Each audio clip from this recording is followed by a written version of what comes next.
Sports Network production. Now to your host.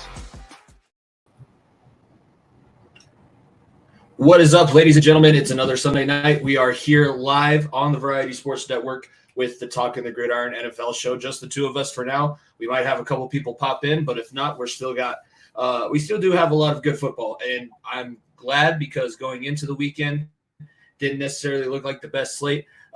We get a celebration Sunday for the two of us that are here. We don't normally get that because both of our teams won. The Bills won in Detroit, and Detroit won in New Jersey. And the Jets' losing streak in New England will be old enough to start first grade in the upcoming season. So, again, Talking the Gridiron here on the Variety Sports Network. Myself, Jimmy Pilato, and I'm joined by one half of the Fat Boy Fadeaway Sports Podcast, Darren Briere. You had a good Sunday. I watched your game while I was watching the Bengal game, and it couldn't have gone much better for you. I guess you could have not waited till overtime. But how was the day? How was watching your guys take a big win?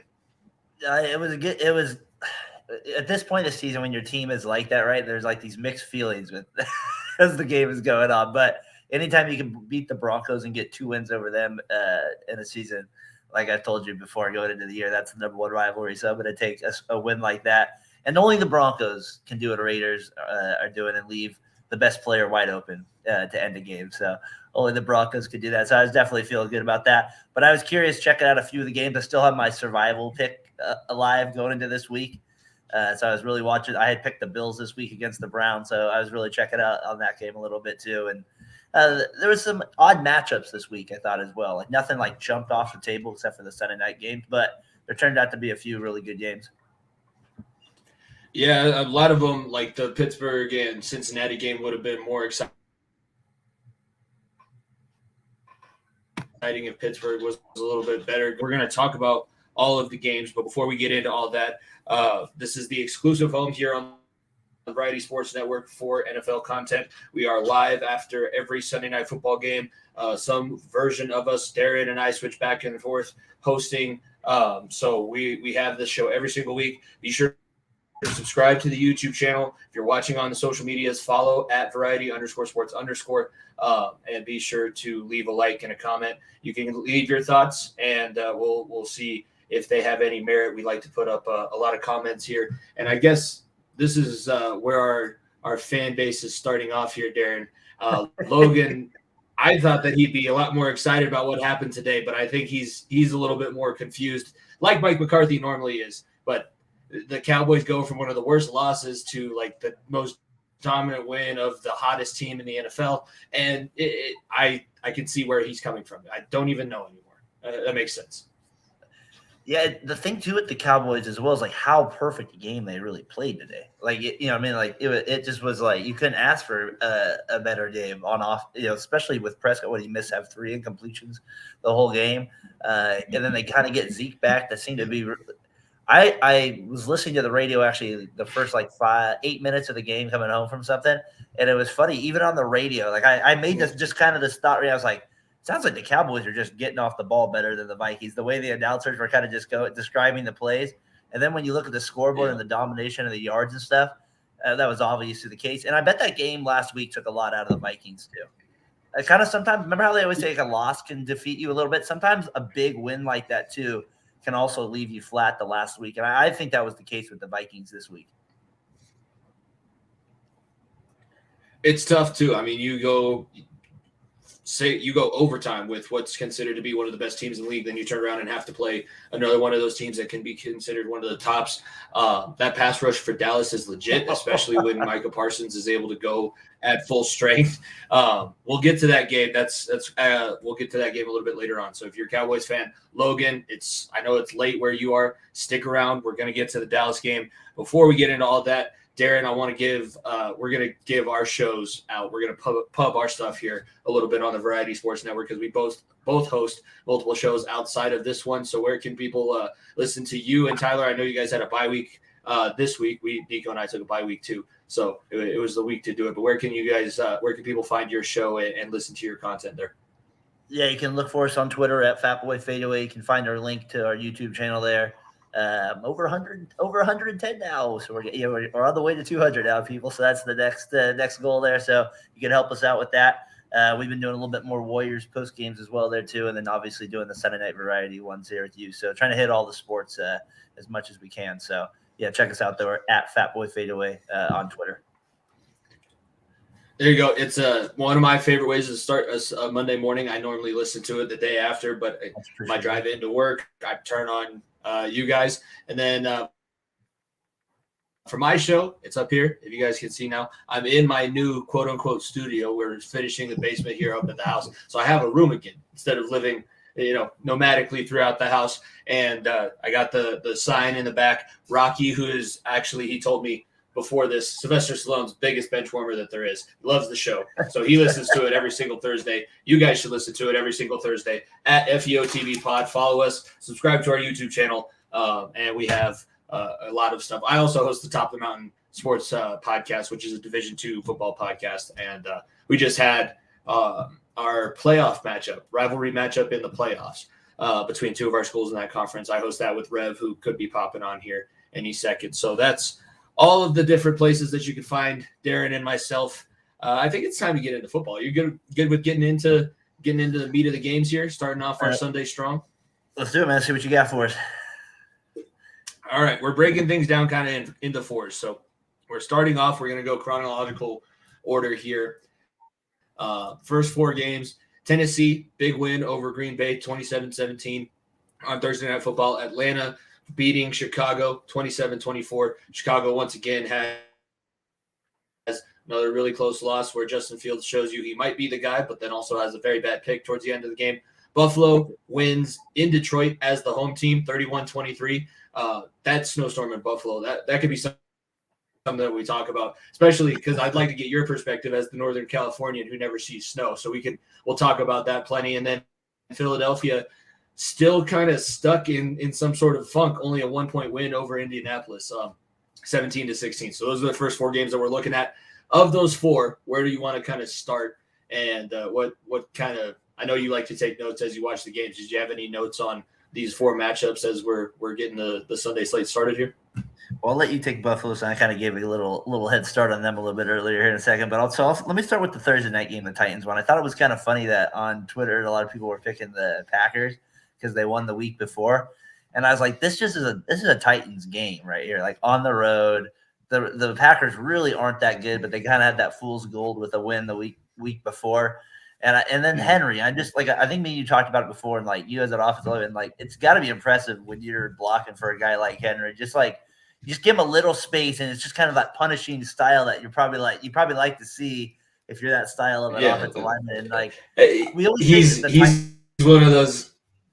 He's as big as I am. Like, how am I? He should be blocking for me. That's a scary individual. Is he coming at you? Oh, hi, Derek. That's a scary individual. So when I think of him, and I just kind of like the Titans. I just keep on my radar. Like, I know we had Ryan on a few weeks ago that didn't believe in him at all, but I don't know. I always said like Titans are a team I wouldn't want to play in the playoffs. I know Tannehill's always a factor, but I was impressed with that win, and the Packers to me just continue to be a dud. So that's where I started. I'll start with the Thursday night to get us started there. Rodgers had a decent night, 24-39, 227, and 2 touchdowns. But Tannehill, this was the Ryan Tannehill game. He did give you the bonehead mistake, like in the divisional round. You start off, the first pass that you throw is directly to the opposing team safety. But then you back that up with 22 of 27 and 333, 2 touchdowns. So the offense was clicking. They're using the run game again. And that Tractor Cito season is real. Nobody likes tackling Derrick Henry at this time of the year. No. He has the slow starts and he gets going. This is when he takes over games. This is where Derrick Henry is an absolute game changer. And Treylon Burks is a very good receiver. Imagine if they had a guy that was, physical, like to go up, get vertical, and another receiving threat to go along with Treylon Burks. Oh, right. Yeah. Not to bring up an old wound, Tennessee, but if you're a Titans fan, you guys traded A.J. Brown when you could have A.J. Brown and Treylon Burks on the same team. Yeah, that's not always a good decision there. That's and seeing the way he's playing this year, that's got to be even harder to see that him performing week in and week out. 7 catches for 111 yards today. Yeah, and on Thursday, and made Jair Alexander who's one of the better corners, I think, but he's not playing like it right now. No, and real quick, can I say the Packers, like you said, they're right over the top of him. Oh, yeah. Sorry, it froze on me there for a second. I was just going to say with the Packers real quick, their offense, like the Watson guy coming on, that's kind of seemed to help Rodgers just a little bit with a little bit of life. Like he seems to give him a little energy. They do look a little bit better, but come on, like they just don't look they don't look the same to me. They look like they're maybe borderline a playoff team here at best. Yeah, I don't think that they're winning the North, even as bad as Minnesota looked today. Yeah.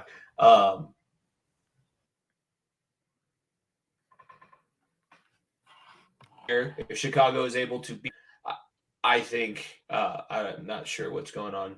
Maybe the new studio doesn't have quite the internet connection that the old one had. But I wouldn't necessarily trust them in the playoffs, especially if they're not at home.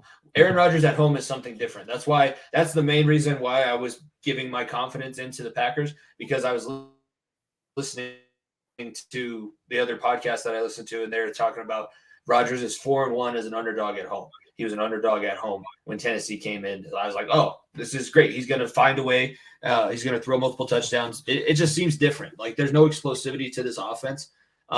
They're finally kind of giving Aaron Jones a little bit more of the workload, but there's still not years of Brett Favre where the Packers should have been good, and for whatever reason they just always found a way to get in their own head and blow games. That's kind of where I'm seeing the Aaron Rodgers Packers currently, and I don't know if maybe it's time to move on to a Jordan Love. I don't know if Jordan Love is even the answer, but something's not clicking. And that team is good enough. Christian Watkins is good enough. They should be like a 4-5 seed. Like they don't quite win their division, but they're 10-6, and they're a wild card team that you definitely don't want to see. Right now, I think they're a doormat with whoever they play of the playoff teams that we're going to see. Yeah, no, I agree. I kind of want to talk about Chicago too, and it fits because of the NFC North. What do you think of Justin Fields for the last couple of weeks? Like it looks very impressive, and he's showing like the talent, but there's still, I just don't know if he's quite there. And I think people are giving him way too much credit because the mistakes that he makes cost them the game. He can make plays to keep you in it, and I give him full credit for that. But the interception late in the game when you're trying to make your comeback and not always being the most accurate passer, there's still levels to this quarterback game. He's like Jalen Hurts was a season and a half ago when Doug Peterson pulled him on Sunday Night Football and then tried to throw that game against Washington. That's kind of where I'm seeing him. Do you agree, disagree? Kind of, what do you think about the Justin Fields renaissance? Well, it's funny. You said I take notes. One of them is I love me some Fields, and that is one of the notes I have down. I've been saying it now for I think 5 weeks now on the podcast. Is I think he's getting better. Me and you can have this debate as the season goes on. It'd be kind of funny. It's like I do believe in him big time. So every time I see him play every week, I'm like, come on, help me out. I'm trying to. I think you can get better. And I know like the yardage, like he's your prove my point. Prove my point. That's my point, man. Prove my point. But in all reality, I do think he is getting better. I know, like most quarterbacks, like we said, the running quarterback style doesn't work. But man, his style is impressive. Like he's able to like kind of get out of the pocket a little bit more, and he's able to make plays. I think it's also because the Bears just don't ever have a quarterback that's any good. So I think he's giving that feel of like is maybe a little bit better than what he is, just because of the franchise he's playing for as well. But I gotta say, I think I've been impressed with the way he's been playing. He's keeping him in games a little bit.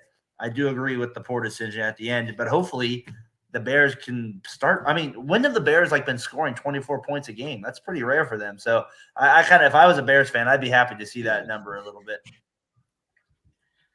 Hopefully they can get this one right, because it feels similar to the end of the Trubisky, up until the double doink, the Bears were hosting the playoff game. So Matt Nagy and Mitch Trubisky made it work, and I saw the same like inconsistencies passing, but showing the very athletic ability. It's God-given, and nobody else is that fast. Nick Bosa came out today and said that Justin Fields is probably the fastest quarterback in the league, and it wouldn't surprise me. Wouldn't surprise me at all. I think that he is faster than Lamar Jackson. Lamar Jackson might have a little bit more quickness, but the way he runs by these defenders, the argument against running quarterbacks in the NFL as well, those NFL defensive players are athletic enough to catch you. No, they're not. No, they're not. Not all of them. Not that guy. No. He had a decent stat line, 153 and a touchdown plus 85 yards on the ground. So 238 and 3 touchdowns total. So if you're getting that production out of your quarterback position, if you can eliminate the one interception late, I think that's a winning recipe, especially in that division, to at least get you back into the playoffs. They haven't been to the playoffs since the double doink. They haven't even come close since the double doink, and they're not going to be close this year. And the Falcons just keep giving their fans heartbreak games week after week. This season, kind of seems like we're they might make the playoffs, but you can see them breaking their fans' heart, towards the end where it looks like they can sneak in or something like that. So I don't know. I looked at the Falcons box score after watching some of the highlights, and I was like, how the heck did they win this game? You know what I mean? It's not the prettiest box score out there you'll see. They just have a way of running the clock, keeping it slow, and to their credit too, they just kind of have a little way of winning these games, and then they also have a way of losing them. They're the weirdest team week in and week out to me. They remember last year when they assembled a full team of first round picks, and everybody was or for offense, and everybody said, "Oh, this is going to be great because they have just an abundance of weapons, and having the abundance of weapons takes away from anything." And now we're seeing them they have Kyle Pitts and I can't think of the receiver that they have now, the kid from USC. What's his name? It's going to bug me. I'll look it up. I gotcha. You know who I'm talking about, right? Yeah, I do. Yeah. They have those two guys. Aguilar. Their running game and their offensive line. Aguilar. No, Bird. I think. The Bird. Yeah. No, it just their talent level is lower now. I think Arthur Smith is a very good offensive-minded coach, but again, we're seeing a lot of offensive-minded coaches kind of struggle in this season because we'll get to it a little bit later on when we talk about the Raiders and Broncos in depth.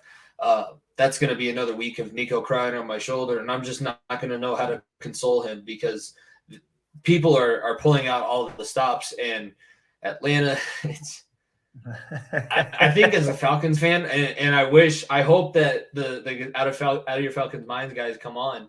I want to get their minds. Do you want to win each week, or do you just hope that maybe you can raise your draft stock a little bit more because you know how talentless your team is? Do we win? Do we want to lose? I would just like to get inside the mind. That's the sociology person in me. I just want to see what they think. From listening to their podcast, it sounds like heartbreak's always involved somewhere. Heartbreak's involved. Yeah. Well, how often, if people know that they're Falcons fans, how often do you think that they're getting asked about 28-3? Because that was the question that was asked of Matt Ryan. He was on the Barstool. He was on Part of My Take, and they go, "How often are you asked about 28-3? How often does that come up in your normal everyday life?" He goes, "Well, you just asked me about it. So what do you think?" Very often, too often probably for him. Yeah. Oh man. Yeah. Let's talk about Buffalo and Cleveland, and we'll finish up with the Philly and Indianapolis game. Sounds good. First time, I can't remember. I saw the stat, but I didn't write it down. One of the first times that the NFL has had a team being the home team and not their home stadium. Did you see the videos of the amount of snow that was landing in Buffalo and what some of the players had to get through to get to the airport? Crazy, man. I mean, unreal. I honestly can't even imagine. Can you even imagine? Honestly, I've never seen. Is there any equivalent? Because I've never seen snow fall in my life. Is there any equivalent that you can? I mean, that's the thing. I can't. No, there's not rain. That's like slippery rain, frozen when it gets cold here, and it gets too cold from the fog coming in that it freezes or something. You have to watch out. That's about it, dude. 6 feet of snow. Are you kidding me? That is unreal. Yeah, unreal. Yeah. No, opening. I saw a couple of players. They had opened their garage doors, And you know that because there's a wall of snow that's 6 feet high that still have the indent of the garage door in it. I was actually born in 1997 when they had a major blizzard here in Colorado, and the same thing happened where the Broncos had to get like dug out of their houses, just kind of fly their way out of there. At first, I was like, no, I kind of want to see them play. That's what everybody talks about. The advantage of playing in Buffalo is that you have to deal with wind and crazy amounts of snow. But then I thought about it, and the most snow that I've ever been able to play in that was like somewhat feasible, and it really wasn't even that feasible. It was the high school playoffs. It was a blizzard, and by the end of the game, we were up by enough that they just stopped blowing the lines off of the snow. I want to say there was like maybe 1.5 inches, 2 inches just piled up on the turf. I can't imagine like they wouldn't have been able.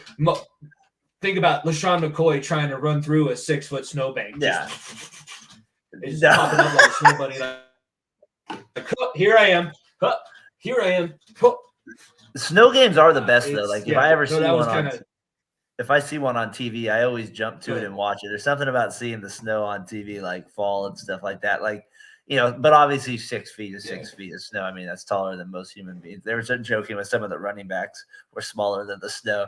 Like that was kind of funny with like how much was falling there. But like, no, just living out here, like, dude, like there's no like chance. Like I could even imagine like I'm cold right now and it's like 68 degrees. Oh, we have our house set at 68 degrees because it's 28 outside. All right, I'll shut up. That's what our air conditioner is like normalized at. Man. I thought it might affect the Bills though, going to Detroit though.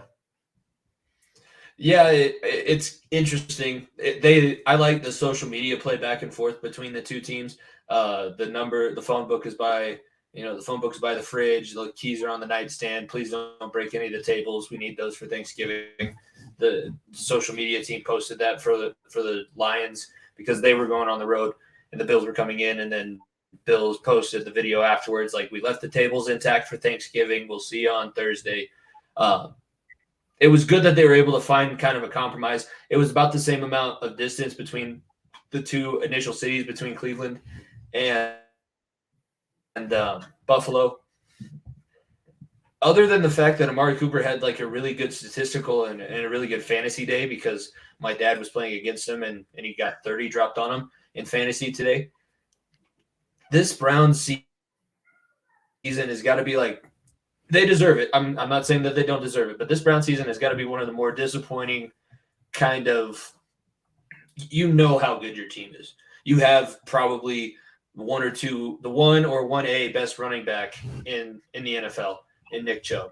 You have Kareem Hunt, who's the best that's the best tandem in the NFL. Amari Cooper's playing out of his mind. If you just had a quarterback, oh wait, that's right. 2 weeks it ends. Who knows what it's going to look like because he hasn't played in almost 2 years. Forever. So who knows what he's going to be when he gets back on the field. But that is. It seems weird. Like, if I'm Jacoby Brissett, how am I supposed to go out there today and compete to try and win for a franchise is going to replace you? That's a fact. In 2 weeks, that's no longer your job. Thank you very much. You got us this far in the season. I wish we would have won a few more games. You can go park your ass on the bench there next to the water cooler because we're going to let this guy go in there and try and get his game back. It's just the wildest situation that I can remember for a long time in the NFL. Yeah, no, that's fair. Like the Browns are in like I don't know, like they still have the thing that they're going to play to is like, hey, we got Watson back at the end of the year, and whatever they leave to, they'll be like their kind of feel good story. That's how they're going to spin it probably going into next year. Best hope. But the thing that makes you're right about their quarterback play so necessary is I don't feel like they take advantage of their running backs enough in the passing game at all. Like they just don't do anything with them. It's so basic. You know what I mean? Like Kareem Hunt's better than the way they use him. I just, I think they could use him a lot better. Maybe he's talking about a guy probably not motivated. That's probably the guy that's not motivated to give full effort for a team that, won't give him a big trade him to it. You know what I mean? I don't know. Like that's just a weird deal that situation along with the Watson one has made it a big deal. And then Brissett wasn't even that bad today if you look at his numbers. But he's just not going to win you.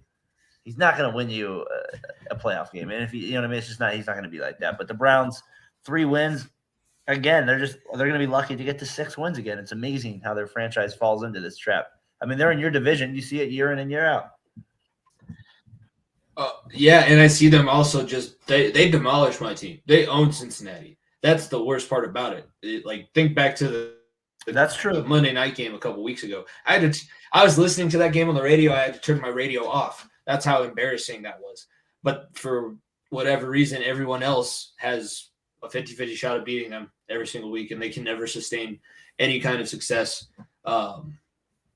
So yeah, they're just a head scratcher. I think the Browns are going to continue to be a head scratcher until we figure out if Deshaun Watson is going to get his game back. If we figure out, this guy is good to go again, then they turn into a scary contender until something else falls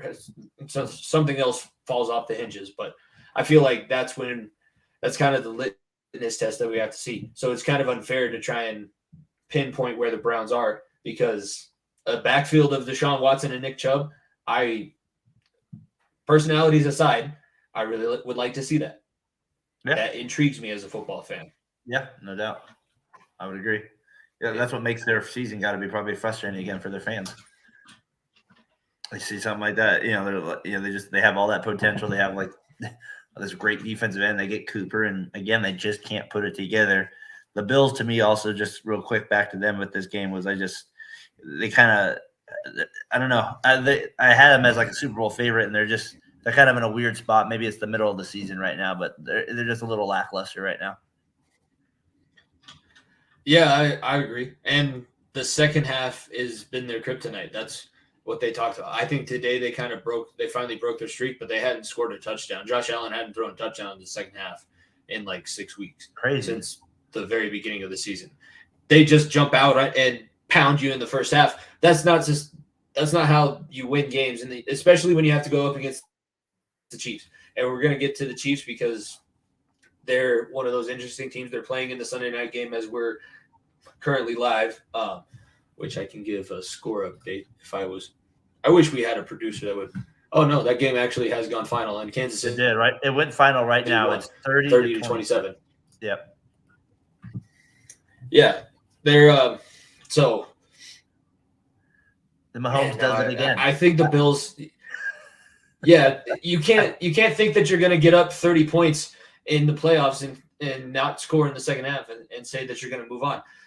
Patrick Mahomes, when he won his Super Bowl, came back from double-digit deficits every single week, every single round of the playoffs. That's not you have no right to think that you have the ability to do that. And there are some teams. I think there's a lot of cockiness here in the last 2 games that we're going to talk about. Did you see Nick Sirianni after?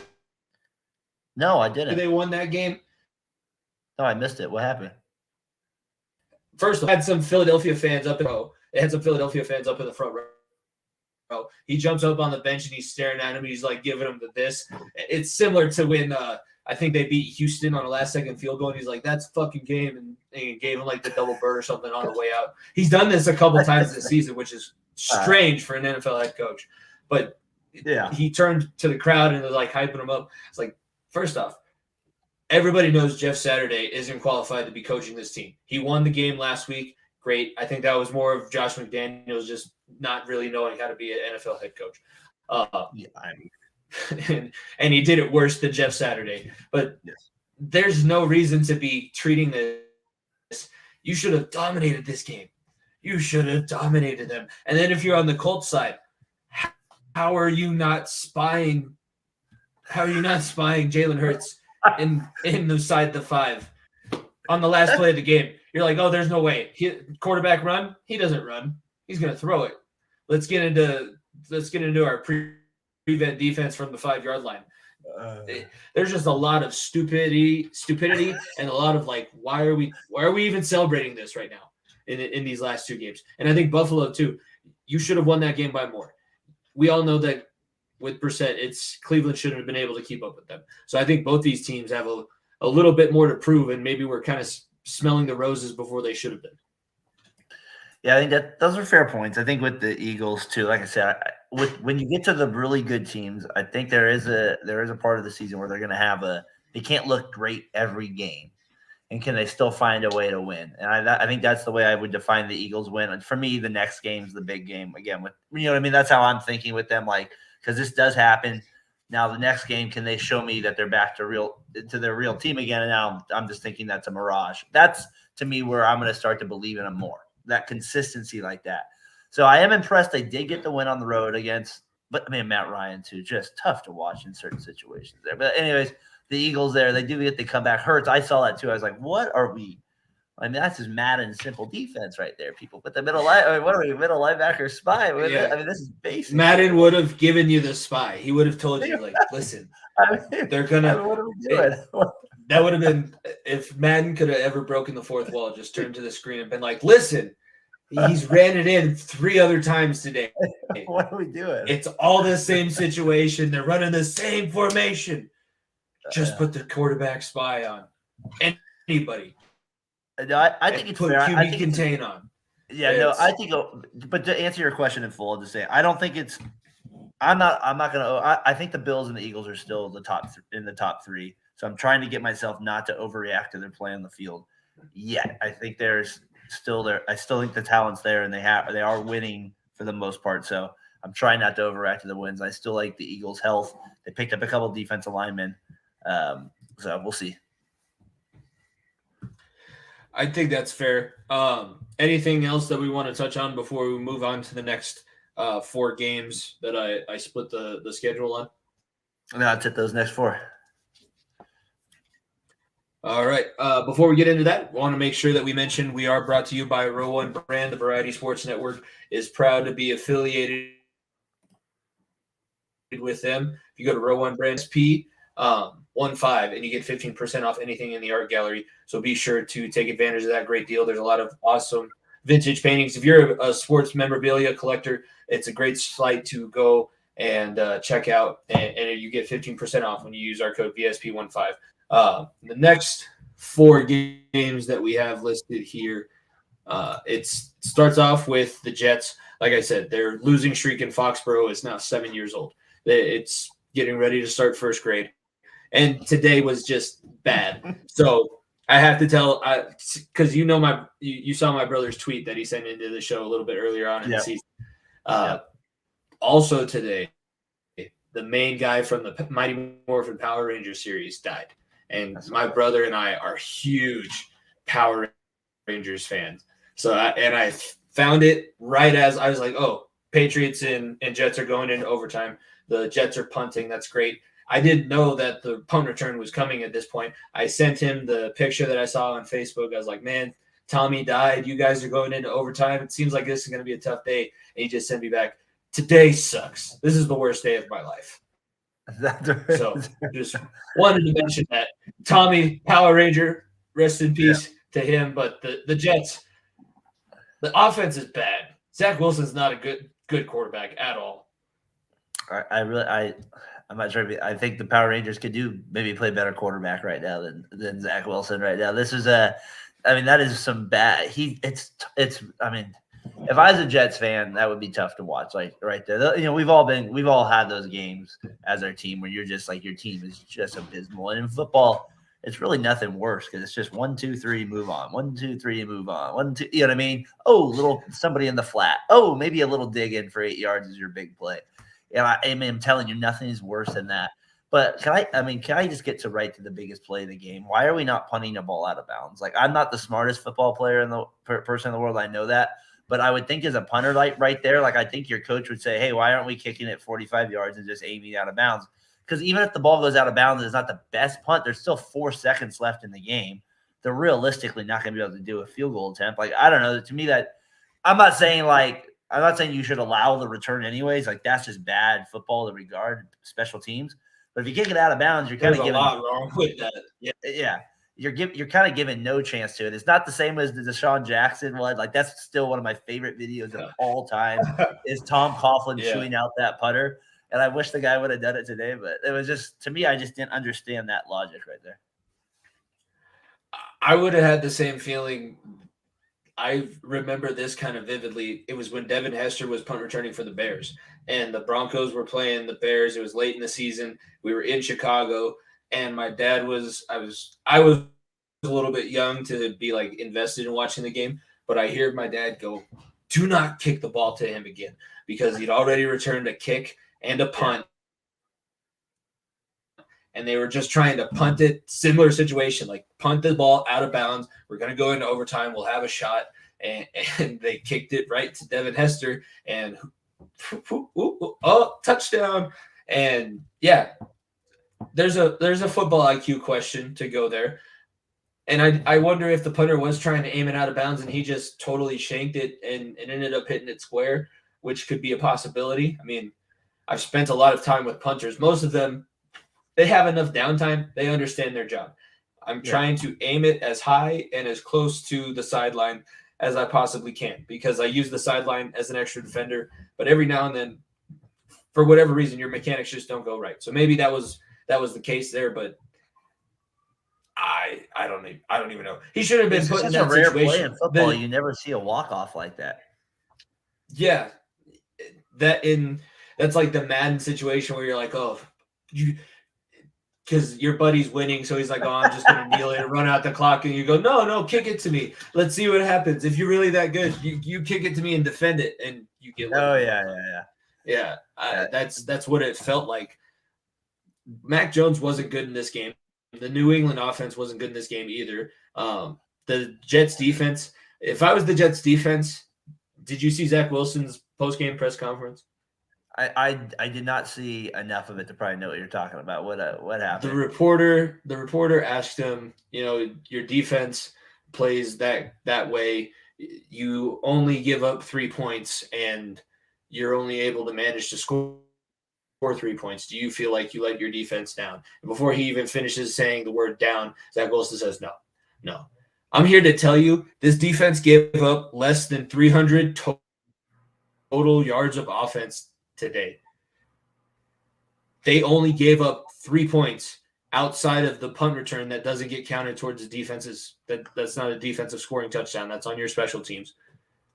And your offense got 103 total yards. That is all they were able to get in 60 minutes of football. Dude, take responsibility. What do you do in that situation? Yeah, exactly. God. Like, I would, first off, if I was in that defensive room, I would be Geno Smithing him. I would take matters into my own hands and say, oh, you don't think you're letting me down when I played my ass off and we had every single chance to win this game. And I'm sitting there in the New York Jets defensive meeting rooms and the coach is like, we got to be better. I was like, really, coach? How can we be better? The quarterback didn't throw a single touchdown, and they barely they scored a special teams touchdown. We didn't even give up a score. How can we be better? Do they start Flacco? I mean, is that legit? I don't know is that if actually a possibility? And to me, I don't that think seems it even is. worse. Because, yeah, they're in a weird situation. They can't really lose now because if they lose now, they're in the middle of the first round. Yeah, they've won too much. They've won too much to make it worthwhile to tank at this point. Well, their defense is legit enough. Like, it is. Like, their defense could get them to the playoffs. Like, and that's why today was a big The Williams brothers and the Williams brothers and C.J. Mosley, Sauce Gardner, they have, studs at every level of the defense now. But they're in last place now. Yeah. And last place, it's 7-3. Wouldn't it be nice? Aren't you guys are the Broncos last place now, or is it you? I'm guessing you guys are now because we'll have the tiebreaker. You guys are in that last place now because the Raiders have 2 wins over. The Jets are in last place now at 6-5. Hey. Yeah, you're feeling good. I know you're feeling good. Not you guys. You just Nico. Nico's the one that needs to cry it out. The surrounding area that you're in. Yeah. I'm gonna go every place that I go tomorrow is gonna be like Broncos country. Yeah, Ride. Let it ride. So dejected. The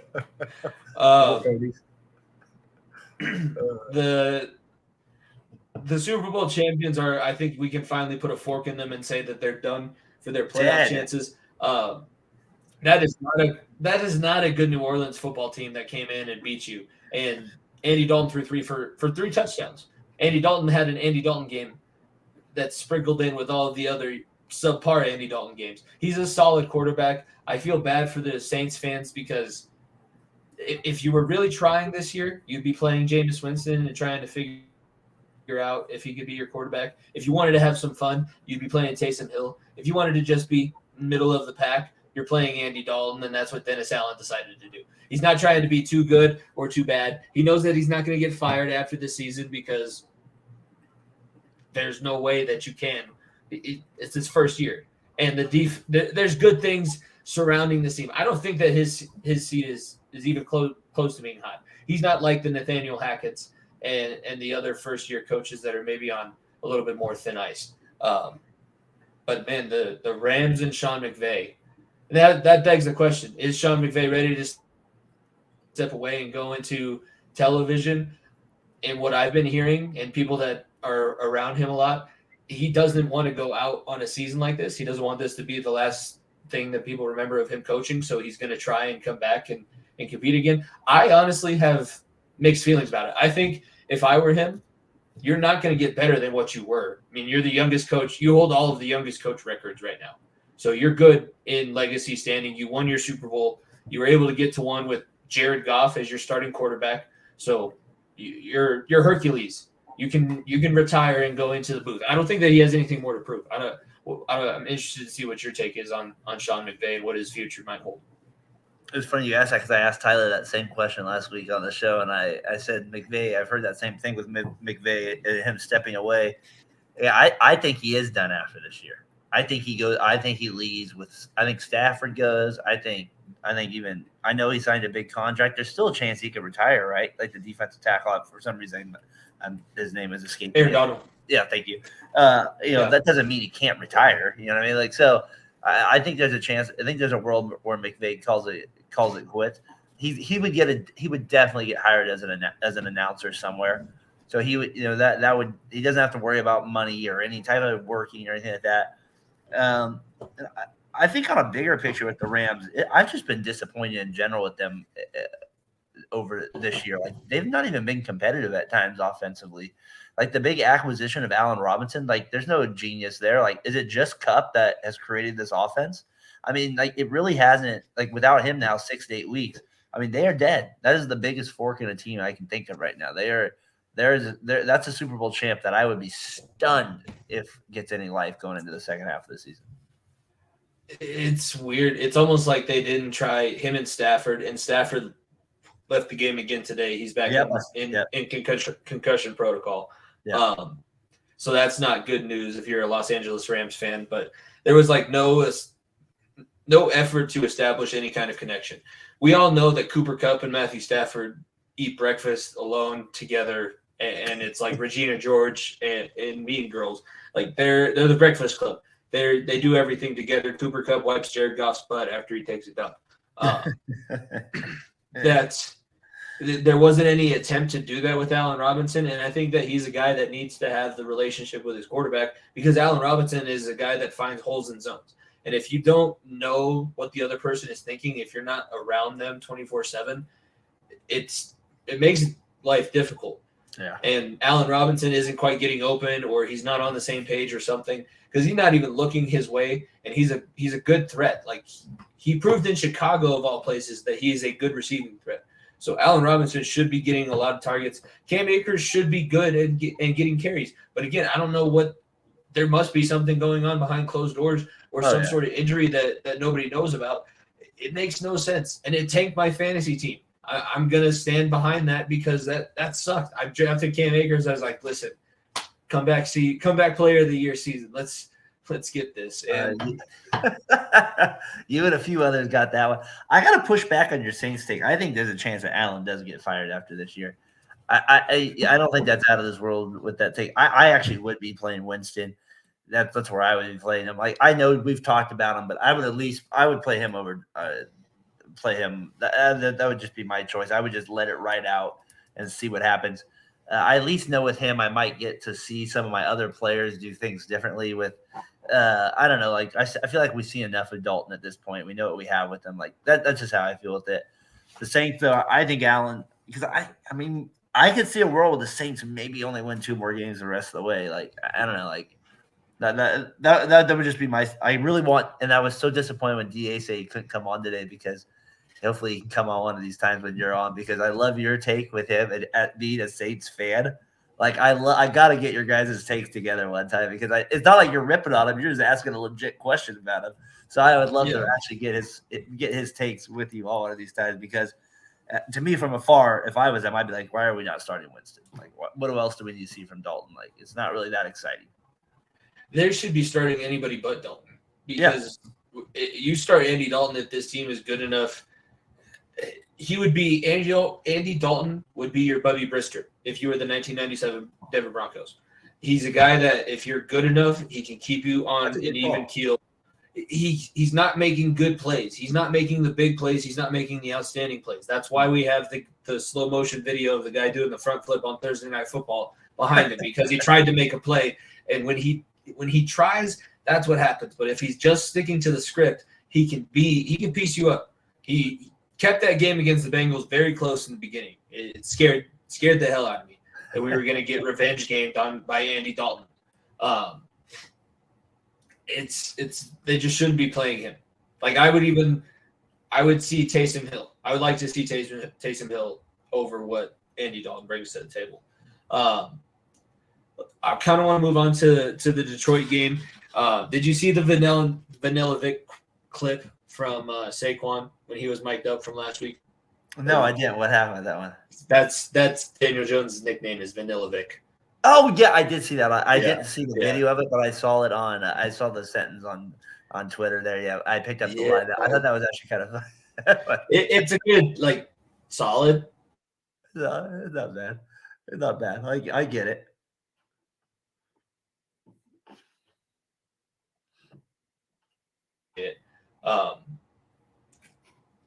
Turns out that if he doesn't turn the ball over, that team is a very good team. That's why they're sitting at, I think they're 7-3 currently, and I do give them a good shot to win. They're one of the Thanksgiving games that we're going to have our predictions on coming up later. And I do really like Ryan Dable. I think even if they continue to lose, they're going to have to turn it around at some point, but they can have like a couple, 2 or 3 more losses, and Brian Dable would still be in consideration for coach of the year because of what he's able to do. This team is like, everybody talks about the Chargers being injured. The New York Giants are like injured. Their injured reserve is on injured reserve. That's how deep into it. Plus, they have a lot of salary cap issues that are going on right now. They have to travel less than the minimum number of players required because they physically don't have the money to clear a checkbook on Sunday if they have too many guys suited. That's where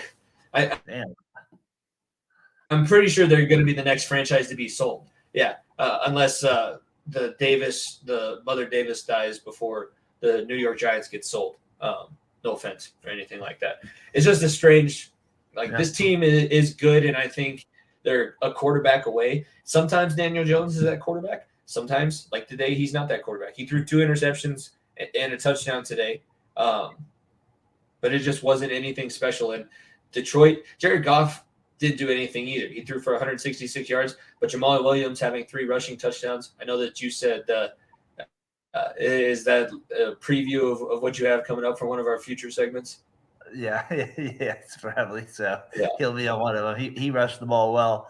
I'm with you on the Giants a little bit. I actually it was a weird game because there's a world where it's like, well, I can't see the Lions winning 3 games in a row either, right? But then there's this other world of me, like that was I hate to bring up my own survival football, but like that's part of when you're starting to think of these things, you're like, well, I think the Lions could maybe beat a game against Daniel Jones and. Daniel Jones is just not a trustable quarterback. You know what I mean? Like he's just not one of those guys against a team like this that they should win. And the Lions get off to a good start, and they're a weird team too. I mean, Williams, I like Williams too. I've liked him in the past. Like he hadn't rushed for the best average this year, but I thought he's always had potential in the past too with it. But with the Giants, they're all Barkley. And he was terrible today. They didn't get anything going. I mean, you have 22 yards, 25. The offensive line, I get it. They have to block for you, but like that's how they're going to win games. I mean, he has to dominate.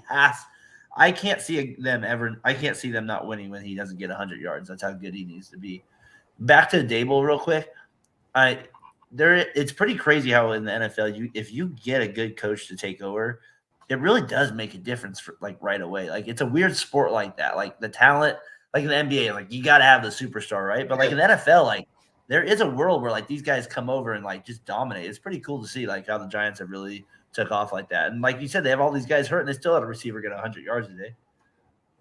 Mm-hmm. And it's, I think the best example of it is Jacksonville, because just look at, if you think about the Jaguars from last season, and I think that this was about the time that Urban Meyer was getting fired, the Jacksonville Jaguars are pretty much the same people on the roster. I think they got rid of James Robinson, which is actually kind of a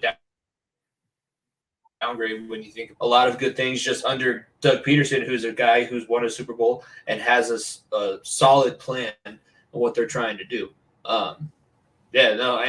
And when the coach is able to kind of take a step back, I think that's what Brian Dable and Kevin O'Connell and Nick Sirianni are doing well, is that they totally just – the guys that have the egos that are like, no, I'm play calling and I'm managing the clock, and oh my God, I only have 2 seconds on the play clock. Timeout. Like those guys are the ones that are struggling, and the guys that are giving the responsibility to their staff, they're thriving, and they're thriving with these what you would call mediocre rosters. Yeah, definitely. Yeah, I see my own team that we're going to talk about later. And I'm just like, that's why it's so frustrating with stuff like that. Exactly. And like, so yeah, I agree. The Giants, even in a loss, I'm still impressed with I expect them to still finish the season strong. And then the last game in this set, Baltimore versus Carolina, 13-3. I put it out there on Twitter. Can we give the Bengals? Well, I just want to bring this up. Can we give the Bengals half a division win? Because we scored 45 on the Panthers, and the Ravens struggled to score 13. So I feel like, since we didn't get a division win until today, can we give like a division win and a half? Is that a possibility? Because we your tweet about that. That's good. As good as the Ravens, it's a common opponent. Here we go. Let me put my teeth back in. Two former Heisman Trophy winning quarterbacks combined today for 448 yards total, a touchdown, and 3 interceptions. I tried to even add in the rushing yards, and it didn't make it that much better. Man, and you can still say Heisman Trophy winners for the rest of their lives. That's a game that you probably wish you had back if you watched that whole game. Like you wish you had that time back going to that game. Just if you're a Ravens fan, how can you walk out of that game confident at all? I mean, I remember I said like earlier in the podcast, I said, well, if you get a win, you get a win. That's one where I maybe question it a little bit more at the end of the day. Like, yeah, it could result in us getting farther along and making the playoffs. But I don't know. When I see it, I know the Panthers are decent defensively and stuff, but to me, that game played more to the Ravens' flaws. And the way that the Bengals, too, beat up the Panthers was running the football. And what do you think when you think of the Bengals playing the Ravens, what do you think the advantage the Ravens have is? It's running the football. Yeah. And the Bengals did that better than they were able to on the same exact defense. And the Bengals did it in Carolina, I'm pretty sure. Or I might be completely wrong, and they were at home, and it was the same situation. Whether or not the Ravens still did not look good against a team that they should dominate. If this is a team that's going to be in the playoffs and making a push for the playoffs, I think right now they're around like the 2 seed or the 3 seed in the AFC. So they're still very much in conversation for a bye round in the first round. I just don't trust Lamar Jackson in these clutch moments when you have to throw the football as a quarterback to bring your team back. I don't trust you. Like a 3-point deficit, okay. When you get down by 10 because you threw 2 interceptions in the first half, like you did your first playoff game against the Chargers, I don't trust you to be able to bring that team back. Not at all. No, that's why I still say they have a quarterback. Yeah. Fair enough on that. So, no, I'm with you. My final take would be on, I just think if you're a Ravens fan, I'd be a little bit worried going to this game. I just make the playoffs or not. To me, long term, you just got to be concerned a little bit. And maybe this is why the Ravens didn't sign that contract extension. Maybe they're hesitant. They're hesitant as well, maybe. So, that's going to be an interesting story as well as we move forward in this towards the playoffs here. Well, we're coming up just right about at the break here. We've been going for about an hour, so if you missed any part of it, you can always replay the YouTube video on the Variety Sports Network. You can also listen to it on demand if you follow the Variety Sports Network on your favorite podcasting platform. It's a segment that's I brought it up because I have a pretty bad one, especially considering the team that I root for. The player you left on your fantasy bench that you really shouldn't have. It would have worked out so much better if you hadn't left this guy off for whatever reason. For my reason, he wasn't the starting running back, and then our starting running back got a concussion, and he became the guy. But yeah, that's a segment. What do you have? Are you winning your fantasy matchup, by the way, in the King of the Bench? Have you checked? I am winning that one, and then I'm also winning in this other one, but in this other league I left off Jamal Williams, and that wasn't a good decision today where he had 3 touchdowns. And in that small one, too, I left off Stevenson from the Patriots, and he got me. The other running back I had got me. I put him at the flex, and somebody got 3 points, and he got 11. That didn't help. I lost by 2 points, and so I got screwed on that one. But Jamal Williams, when he gets somebody to get over 2 touchdowns, like nothing kicks you in the balls more than that. So, like, there's a couple people that left Mixon out when he got 5 a few weeks ago. So I'm taking my Williams pick in the 3 touchdowns. So that was the tough one for me. Mine was Samaje Perine. I knew that's right. I didn't. He's a starting caliber running back. Like he would be starting on any other NFL team right now. And he was a starting. Him and Joe Mixon played with each other at Oklahoma too in college. He's not supposed to be the feature back, and Joe Mixon goes out in the second quarter with a concussion. All of a sudden, Samaje Perine has 3 receiving touchdowns, 16 touches for 82 yards, and he put up 30.2 points. I'm playing Tyler this week. That would have put me that would have been the Shawn Michaels off the top rope, elbow drop, getting set up for the sweet chin music. Because I had Eckler and I'm tuning up the band in the corner. I had Eckler and Keenan Allen tonight too. So I was like, oh yeah, here we go. Come on, Tyler, stand up. Stand up, give me one more. Let's get this thing over with. You don't know what's coming to you. No, it's 30.4 points on my bench. Well, it usually happens in the way you're describing, though, where you have a bench like a running back that's not the starter, and then like the guy goes out with the injury, which I'm sure we'll get into later. But like, you know what I mean? Like that's usually how this stuff happens in situations like that, or that's what you're hoping how it happens more. So not you just being a complete W for getting. Yeah, no,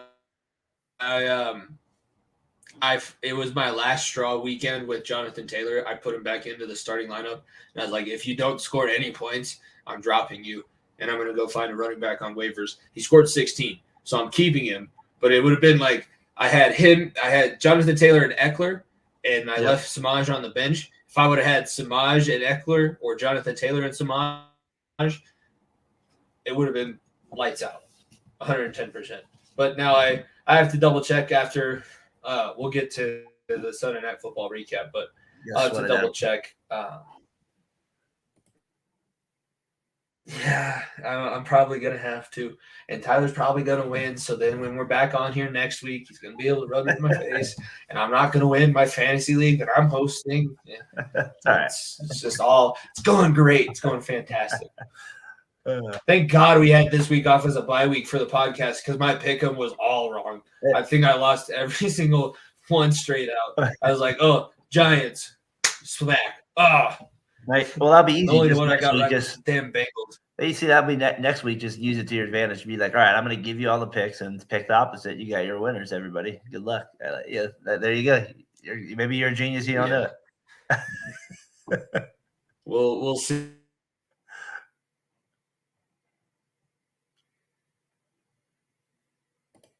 Network exclusive NFL show here, Talking the Gridiron, Week 12. Myself, Jimmy Pilato, Darren Briere from the Fat Boy Fadeaway Sports Podcast, myself from the far end of the bench. We're going to take a quick minute break, and when we come back, it's been scrolling there at the bottom. We're going to do more Week 12 discussion. We got 2 more sections of 4 games, Monday Night Football predictions and Thanksgiving Day predictions. So we have all of that coming up. Stay tuned here on the Variety.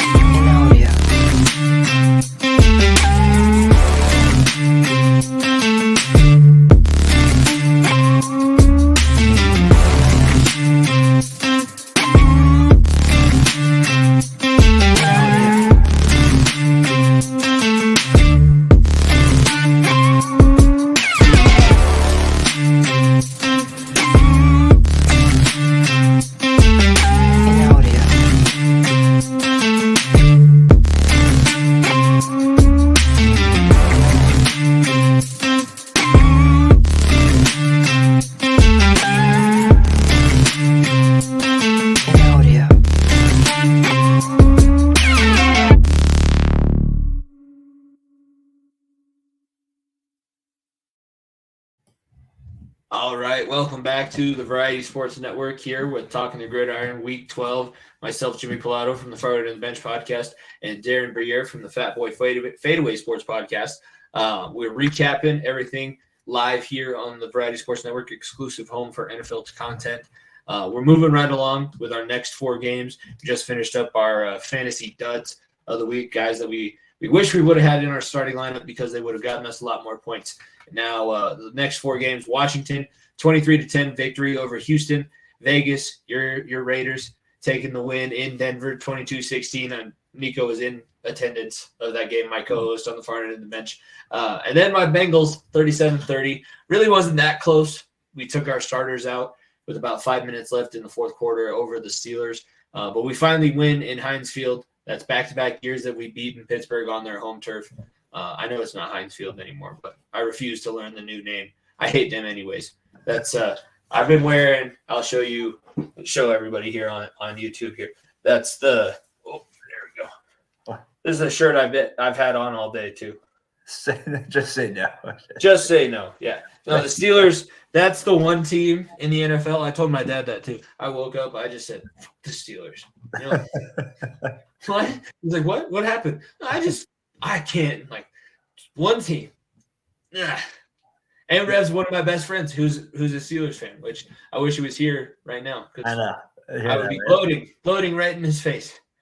Didn't start out very well. I was nervous, to be honest. Yeah, we got to.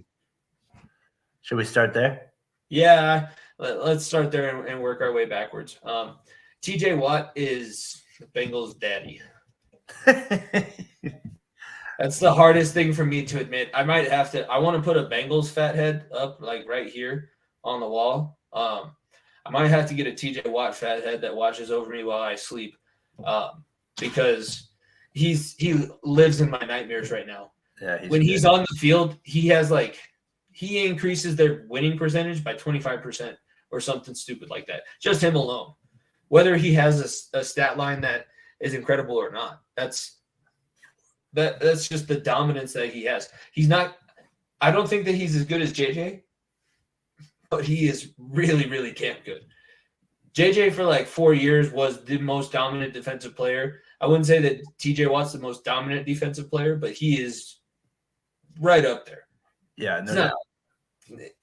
It's a stupid argument to have, but it was a good win, and I'm glad to see that Samaj was able to kind of step up into Mixon's role. Hopefully Jamar Chase is back next week. He's off crutches now and is trending towards possibly being available for next weekend. Scares me a little bit because the hip. What'd they say about Mixon? They say he's just concussion? Yeah, it was a head. They were evaluating him for head. So that could be that's got to be worrisome for you. Yeah, the offensive line didn't play good today, and it was tough because the Steelers' defensive line is really good. So that was kind of disheartening, and that was the reason why Joe Mixon was having to lower his shoulder and fight off as many hits as he was taking. He was playing hard, and it wasn't anything as a guy who would say that the Steelers are one of the most dirty teams in the NFL, wasn't anything dirty that knocked Joe Mixon out of the game. It was just a good, clean football play and happened to ding him the wrong way. And maybe it wasn't even that serious. Who knows if it's going to be a full-blown concussion. I haven't seen whether it's confirmed or not, but it is a little bit, I don't want him to have too much tread gone from the tires going into the playoffs. He's a big reason why we had the playoff run that we did last season.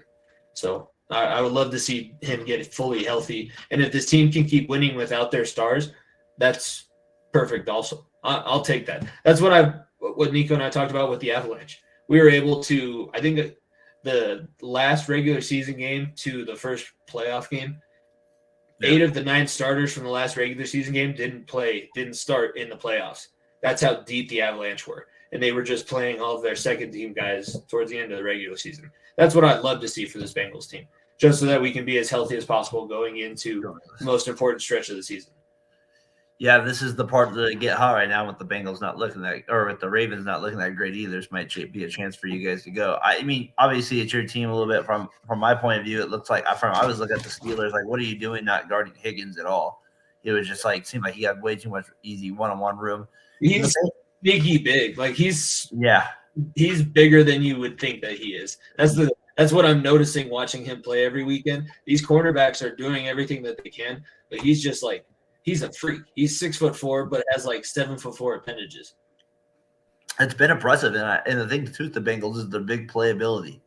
I think that's the thing with them that they kind of have that like him and Mahomes have such have a similarity as they always are looking for that big play. Maybe he's learning how to control some of that a little bit, like Mahomes had to. But like that is something I like about him, and especially like I don't know, like just in big games, you want a quarterback that's always looking for the big play. And so if I was you, I would be feeling pretty good with them, other than that injury from Mixon coming out of this game. I mean, the only other thing with the Steelers, real quick, is they were able to kind of run the ball a little bit against you guys. I mean, it didn't seem like it was, like you said, it was kind of towards the end of the game a little bit. Yeah. But so it didn't seem to be anything killer in that regard and stuff. And the Steelers, like, they're in a weird spot offensively. They just don't have like any of like, I don't know, like they don't have real threats like anymore. It feels like because their quarterback play is just not the same like it used to be. So it was a game you guys should have won, and you probably would have been highly disappointed if you lost it. I was highly disappointed when we lost in the season opener against. No, I know. That wasn't. Yeah, everybody knows that if you've been watching this show for the entire season, that was one of the worst losses that I can remember taking, because the Steelers team isn't good enough to play with this Bengals team, especially offensively. This Bengals offense, they went 5 straight possessions in the Saints game with touchdowns, and I believe they went 8 straight in the Panthers game with touchdowns. And then today, once they got themselves into the second half, it was like boom, boom, boom, touchdown, boom, boom, boom, touchdown. Burrow gets into a rhythm, and the stat that I saw today, he is 46.5% on third down, third best in the NFL. That's what I mean. Like, that's the stuff I always want from my quarterback, is that type of, like, he just has that like kind of gutsy kind of stuff. Like he'll take. That's why I got 3 Burrow jerseys right now, and the next dog that I get when Boomer gets a little bit older, he's gonna be named Burrow. I'm gonna have a Boomer and a Burrow. He's probably already the best quarterback that you've seen as a Bengal. I'm guessing, right? In my lifetime, for sure. The only closest one to him was Carson Palmer, and Carson Palmer totally screwed his relationship with how I feel about him, because of the way he left here and went to your Raiders and then went to the Cardinals. Like, I get what he was doing and I get why, but that wasn't the way to go about it. Burrow seems like he's happy. Number 1, he likes playing with Jamar Chase and T. Higgins and Tyler Boyd. Number 2, and he seems to have a very good relationship and a good working relationship with Zach Taylor. I would say it's similar to the working relationship that you see in Miami between McDaniel and Tua. Yeah. And that's why Tua is having this season where people are thinking he's a sneaky MVP candidate. Yeah. So I am feeling pretty good. Stat line for the day, 355, 4 touchdowns.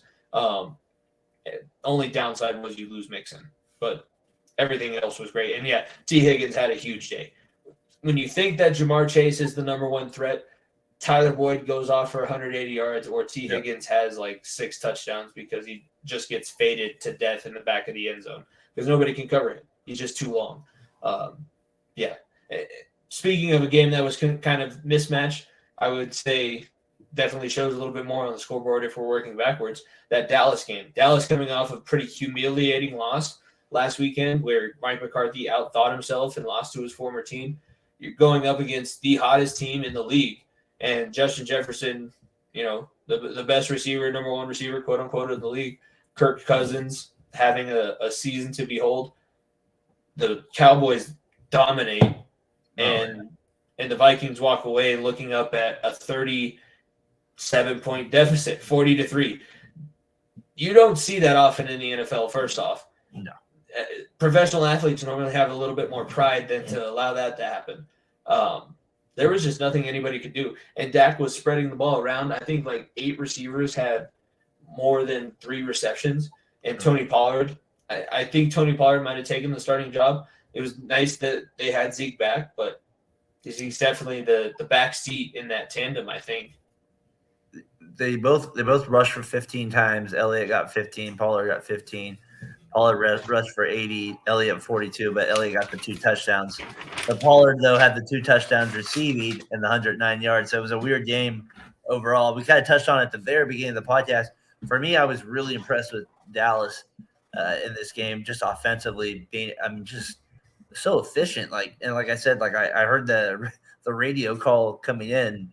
Just everything from the radio was like I could visualize the Cowboys just dominating the offensive line play, and that's what it looked like when I started watching the game as well. And the Vikings, I said they looked tired, and they did look tired in this game. They looked like they didn't have any life from that Buffalo game. It looked like everything got sucked out of them. And I'm not going to jump off the Vikings yet though either. Like I'm not going to freak out about this game. Sometimes I'd rather lose a game like this anyways instead of a close game. So I think I agree they're not the best 8-2 team ever, but I'm not going to sit here and be like, this team sucks. They don't. They have like one of the best receivers in the league.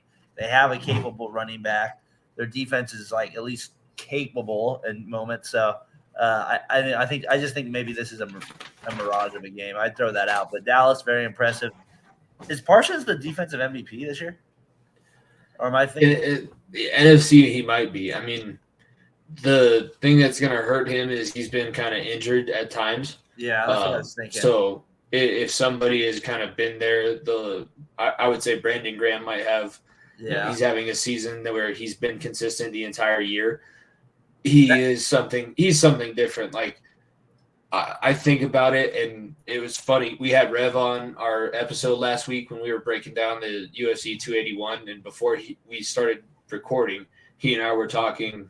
And we were like, these kids are like, it's crazy. I'm 25 years old, and I'm sitting here talking about Jordan Davis or Jordan Mailata, who's my age, and he's 6'8" and 315 pounds. I'm thinking about Micah Parsons right now. He's 2 years younger than I am. He's 23 years old. And I feel like I was pretty successful. The statistic that it's always thrown out there, if you go on and you play in NCAA, you're the top 0.1% of all of the athletes in the country. So I like to think that I had a fairly successful football career. I would have nothing to say to Micah Parsons if we were going in a one-on-one drill, which we would be because I was an offensive lineman. So if I was having to block him one-on-one, I wouldn't be if I go to try and punch him, his arms are long enough that I'm like, put me down, please. And I can't even get out of my stance fast enough because he runs a 4.240 and he's up and around behind me. And I'm like, oh my. You remember the scene from Ace Ventura where he jumps in the tank looking for the dolphin? That's not Snowflake. That's not Snowflake. That's Snowflake. Yeah, I do remember that. That's what Michael Parsons does to these NFL linemen. He's been dominant, man. He's been awesome.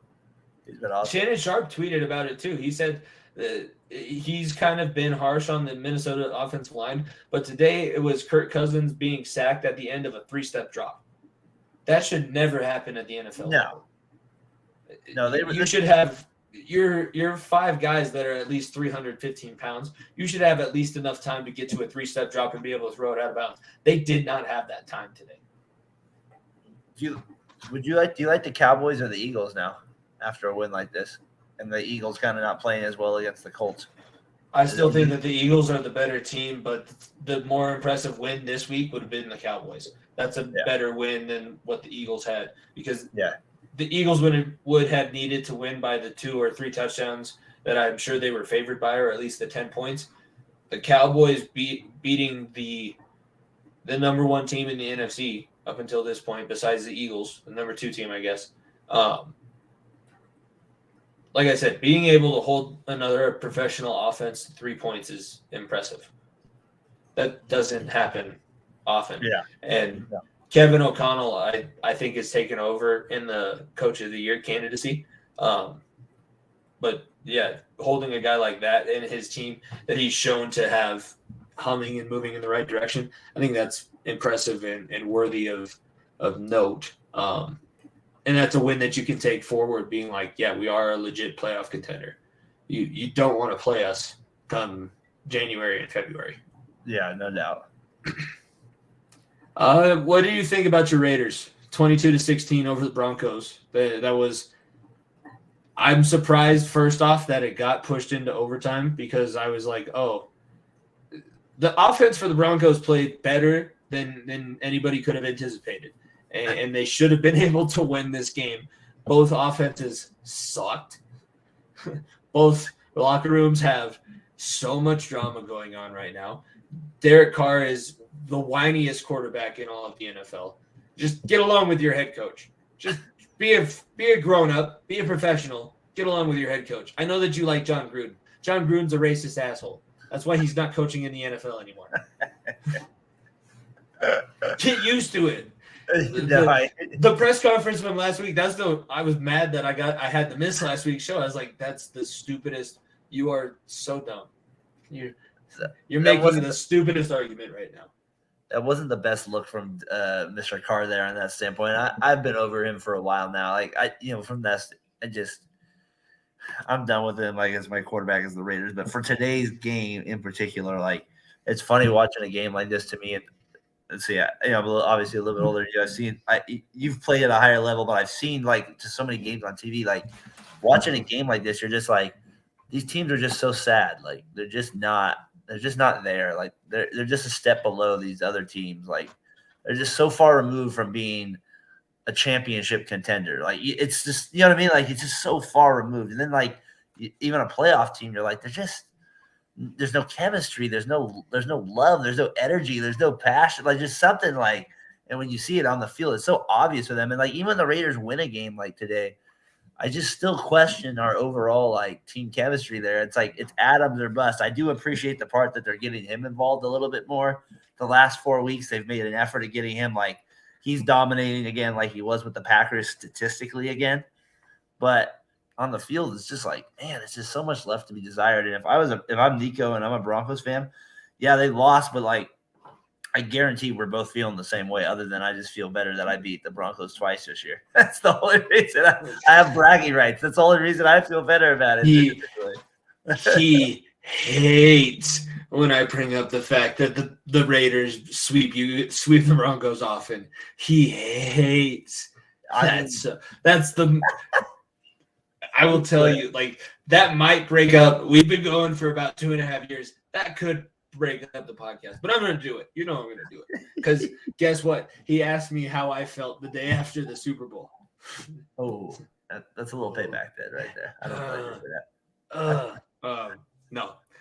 Yeah, that was – I don't get what this Broncos team – their defense is so good. They got off to the lead, too. Yeah. No, I would feel similar to what we were talking about with the Jets team. If I was sitting in the Broncos defensive meeting room, I would go and I would Geno Smith Russell Wilson. I would set up a meeting through his agent because that's the only time that you'd be able to get him alone face-to-face, and I would sucker punch him in the face so hard because this is just ridiculous. The third best scoring defense in the NFL.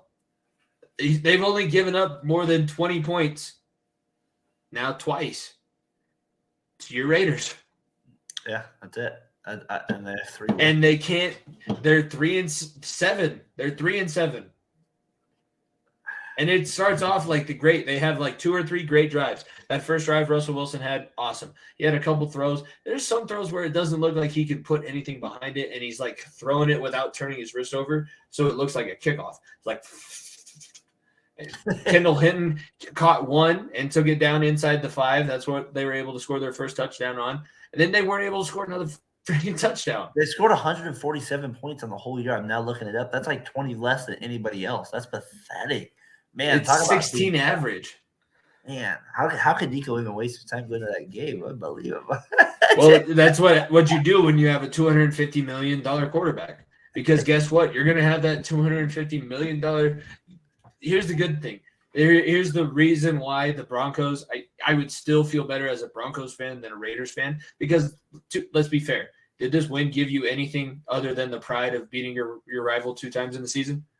No, there is that point. I agree with you. The Raiders are in a worse situation in that regard. They have maybe you look at the overall roster talent, you're oh, they have better talent, but a lot of that talent is older or could be gone next year in some regard. So I would agree with that. And your owner doesn't have the money to make up for your mistakes. That's what they're talking about. That's why Mark Davis came out and said that he's still behind Josh McDaniels because what a terrible quote. Can I just cut you off? He's doing an excellent job. Are you freaking kidding me? You have to do that.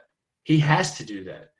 Well, otherwise he's buying into the conspiracy theory. Have you seen the conspiracy theory where he's trying to drive the price value of the team down so that when his mom dies, he can afford the inheritance tax that he's going to be charged for this team because he has $0 in the bank?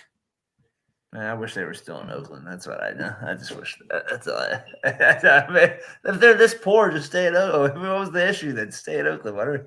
You know what I mean? In Vegas, but how did that not help you? I don't understand. It doesn't make any sense.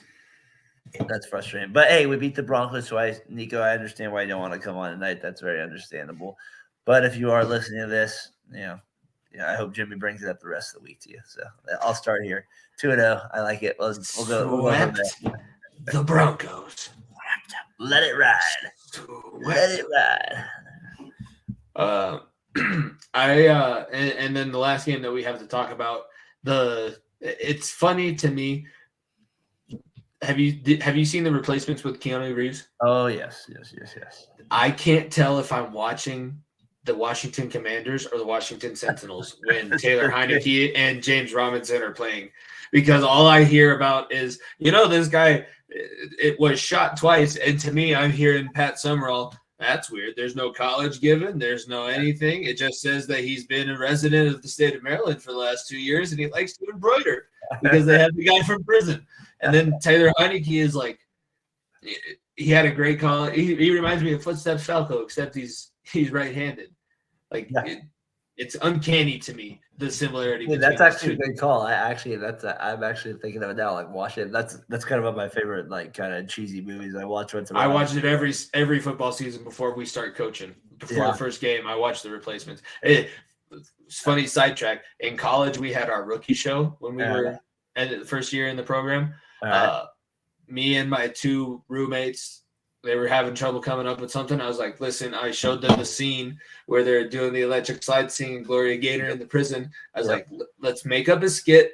And then somehow we get to that and I'll sing. I was in the honor choir. Fun fact that not many people would pick out. So I started singing Gloria Gaynor, and you either got cheered and you were able to stay and watch the rest of the show, or you got booed and you had to go sit in the room before you performed. Everybody was singing Gloria Gaynor along with me while we were doing the electric slide. Yeah. So I owe a lot of my, my credit and my kudos as an NCAA offensive lineman to Gloria Gaynor in the replacement. So that's why I have a soft spot. I think this Washington team, I need to see them in the playoffs this season. I think that they can win a few games. Let's just talk about the movie. No, I'm just kidding. No, I'm just joking. I do need to rewatch that. No, Washington, it is funny with Heineke. He's and the thing with the Commanders too is they always seem like they're in this position too, where they just have this kind of no-name quarterback leading them to a potential, playoff run. Yeah, I know there was the Griffin year, but even Smith, we knew him, but he was at the end.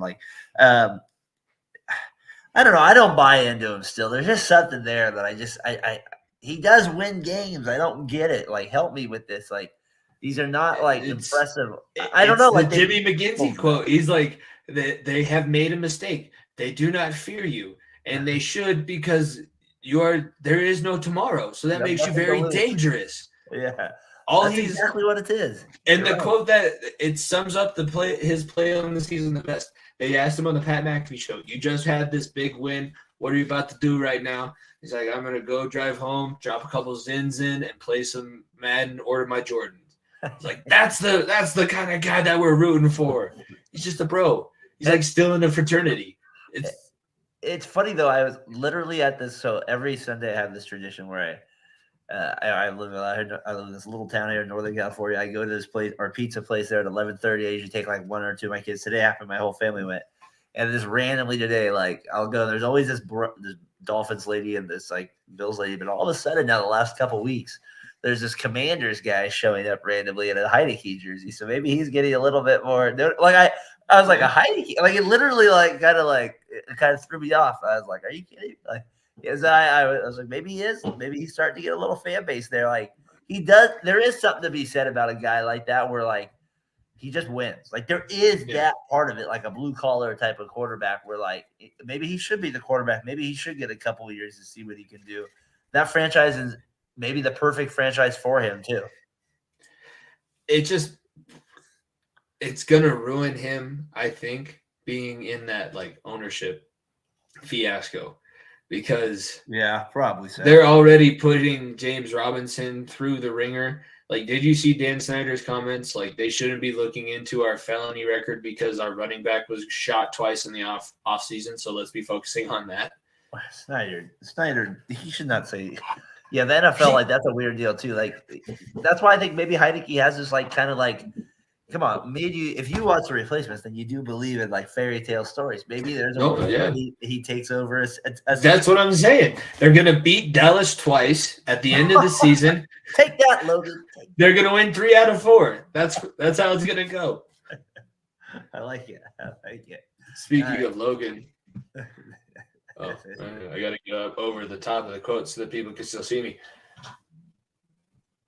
I don't have a long enough neck. That's the problem.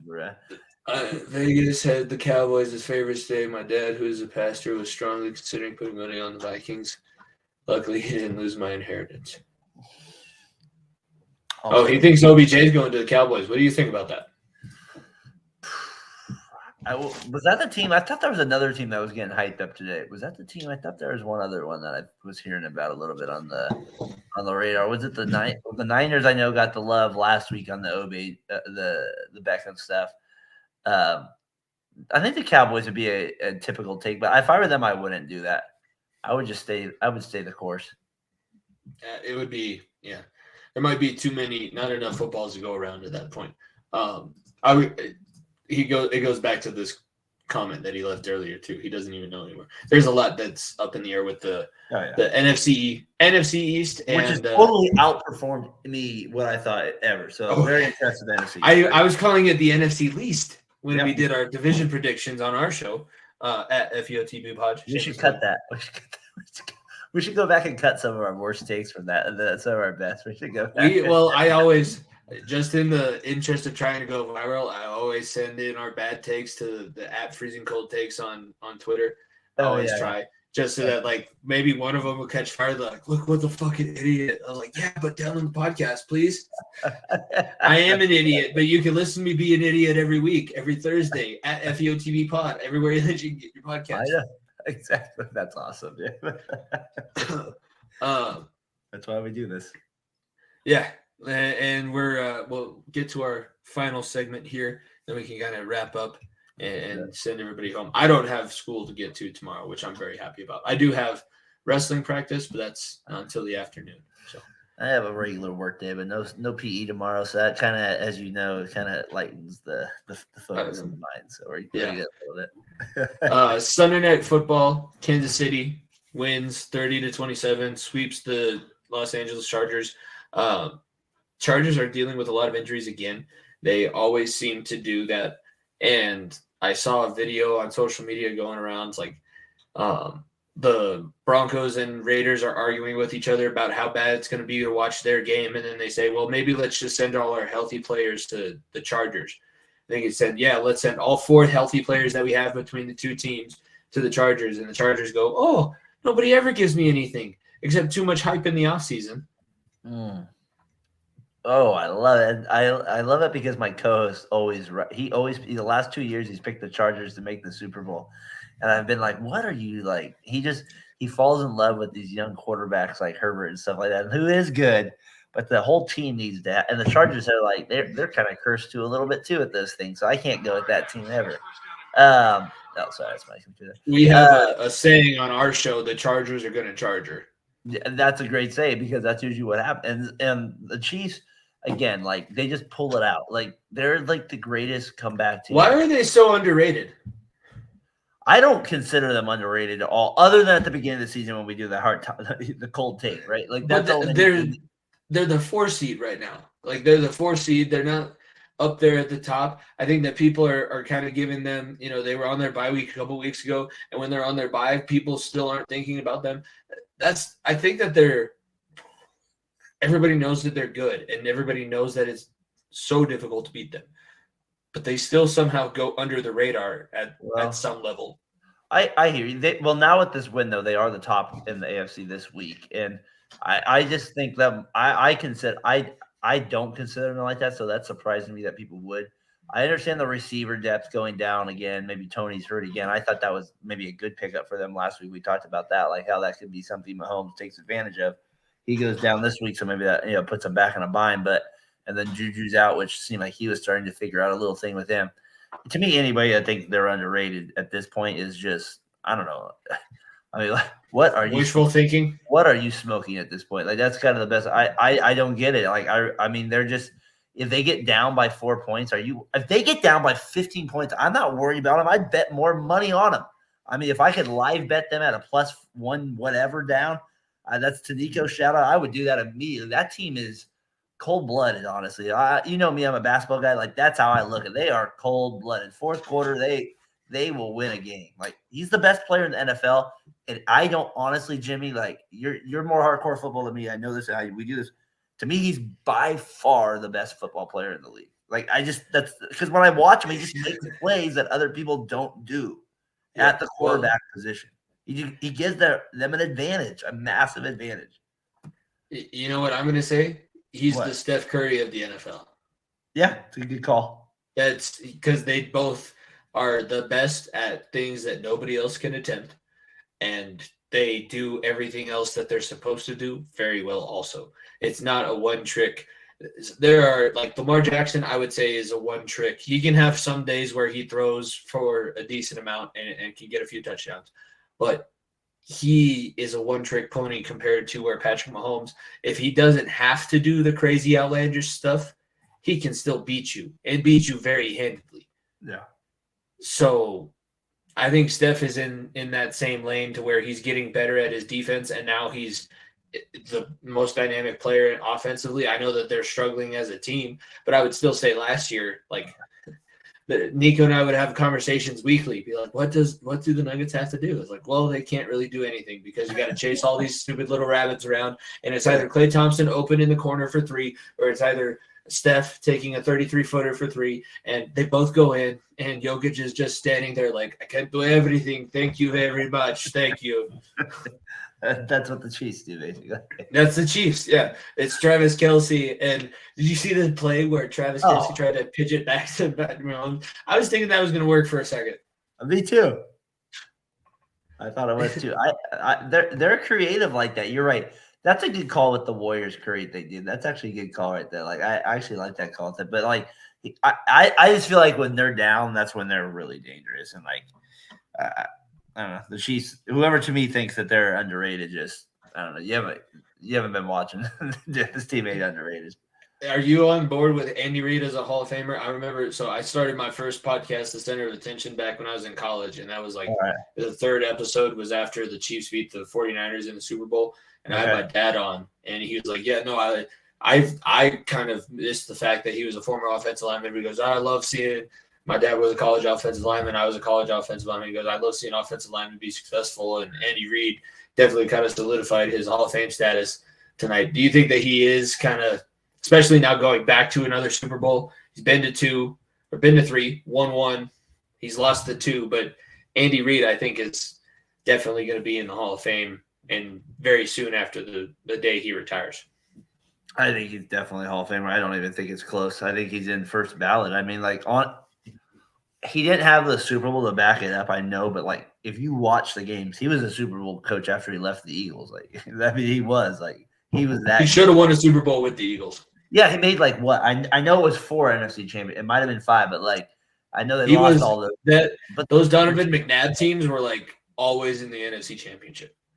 His teams, this is why you know he's a good coach. I know we've talked about it.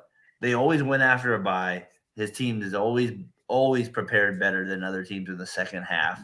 And like, you know what I mean? And like, even if maybe he's lost the Super Bowl or what, and I know that's still making it to the Final Four that many times. It's still quite impressive. Let's not underrate that. Like one significant, like, yeah, maybe Tom Coughlin had two Super Bowls, but like this man is there every year. Like that. I do respect that type of stuff. So I do think he's a Hall of Famer. Yeah, he's kind of just continued to solidify it. And that team is now doing it again with a new batch of receivers and doing it in a different way, because when you don't have Tyreek Hill, you can't throw it 85 yards on every single play. So the team is different, but they're still good. They also lost their running back. Clyde Edwards-Helaire went down with an injury. I wasn't sure to see if he got back into the game, but the 30-27 victory and a season sweep of your division rival, that's success all around. And you're now the number 1 seed in the AFC if the playoffs were to start today. With about 5 weeks left in the season. We're at week 12, and we go to 17. There we go. Social studies teacher doing math. Check it out, ladies and gentlemen. There we go. He's on an off week, people. Give him a break. Here we go. Predictions for Monday Night Football. Tyler's San Francisco 49ers going to Glendale to play Cliff Kingsbury and Kyler Murray and the Call of Duty Arizona Cardinals. Oh, sorry. Excuse me. Not Call of Duty. He studies film, okay, people? That's what he does. A Call of Duty showcase in Mexico this week, I heard. No, I'm just kidding. So he's going to be hungover, and I should. Oh yeah, it is being played in Mexico City too. I forgot about that. Yep, it is a Mexico City game. That puts a wrench into things. Joey, do you think Nick Bosa is stoned half the time? I think he's stoned half the time. The last couple of mic'd up videos that I've seen in his press conference, the Fred Warner was like giving this impassioned speech. He's like, "We gotta get here. We got swarmed to the ball. We swarm." He finishes, and then like 2 seconds later, he's just sitting there and goes, "I couldn't agree more." He's probably, I think you're right. Maybe he is a little. He's getting a little. He plays in San Francisco. No offense to Tyler, but I know the region. Yeah, dabbles quite a bit in the Devil's region, in the Devil's lettuce. Yeah, I live an hour away from the triangle. So yeah, we live right next to it. I've been to Humboldt, California. It smelled like a skunk. Well, yeah. Never been to a Raiders game walking through the parking lot in Oakland in the good old days. You get to find it there all the time. I don't know. Like, I just think the Monday night game, I feel like the Mexico City thing does make it interesting because it's a mile and a half. What am I thinking? Elevation is a mile and a half, and you guys live in Denver, and I find that interesting because you guys are a mile up, or maybe not exactly where you live, but very close to that. And I feel like the Niners have been practicing in Colorado the last week and a half, and they're flying out. I feel like on Thursday, so they're gonna be out there a little bit longer. And like I said, they've been practicing in Colorado at the higher elevation. The Cardinals are going to come there tomorrow or the day before. So I think tonight they flew out there, or this morning. The last time there was a game in Mexico, the Patriots were out there a week and a half before. And the Raiders flew out the day before. This is 3 years ago, but the Raiders were down 21-0 to start the game, and the Patriots went to a no huddle. I don't know why I remember this part of this game. I just do. So I'm very interested to see if the Niners, who have been training in high altitude, take advantage of this in some certain way. That's the only thing I'm looking, like, if I had to give up any type of thing, that's what I'd be looking forward to in the first quarter. And I think the Niners win this game. McCoy's going to start too, I believe, right? I think he is. I'm not quite sure what's going on with Kyler. I kind of want to say it's not going to matter. Being a training in Colorado is okay. It's not going to be. There's a difference between where I'm at and then just the 30 minutes that it takes me to drive to where my school is. It's like 1,000-foot elevation more where my school is, and there's a difference walking around and playing football there. So training in Denver at 5280 is cool, but you go out to Mexico City where it's like 12,300 feet elevation. It's your lungs just aren't unless you're there in that actual elevation for a long enough time, your lungs are never going to be prepared for it. That's why where I went to school, we were at 7,500 feet. We had an advantage every single home game because we could go into no huddle formation, and we had more red blood cells in our body because we were training at such a high altitude year round. So the being there for the week and a half is going to be more beneficial than the training that they did in Denver. There's also the theory that I guess if you just go out there the day before, your body doesn't have enough time to get behind in itself, and maybe you could push yourself a little bit more. It's going to totally deplete you afterwards, because you're going to go from like 1,000 to 12,000 back down to 1,000 in the span of 48 hours. And that just does a number on your body. It's strange. I mean, this is why I don't think that issue, the elevation issue with Mexico City and the time zone issue with Europe, is the reason why it's hard for me to think that the NFL is actually going to get teams that are abroad and outside of the United States. It's already hard enough with just the East and West Coast. Could you imagine the advantage you'd have playing in Mexico City? Those guys never get tired. I don't know what to tell you. Those Aztecs, they're like running up and down the field for 60 full minutes.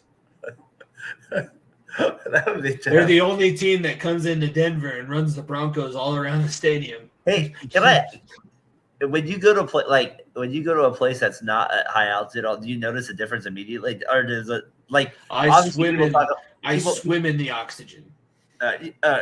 Because people talk about noticing it when they get to it. I was wondering, do you guys notice it when you get out of it? We would do our preseason camp in Fort Lauderdale, Florida, every year, and that was 5,000 feet less than where we were.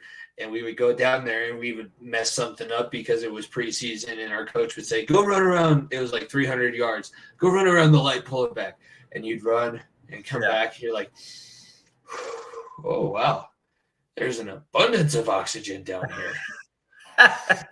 So you really can't. Have you seen Spaceballs?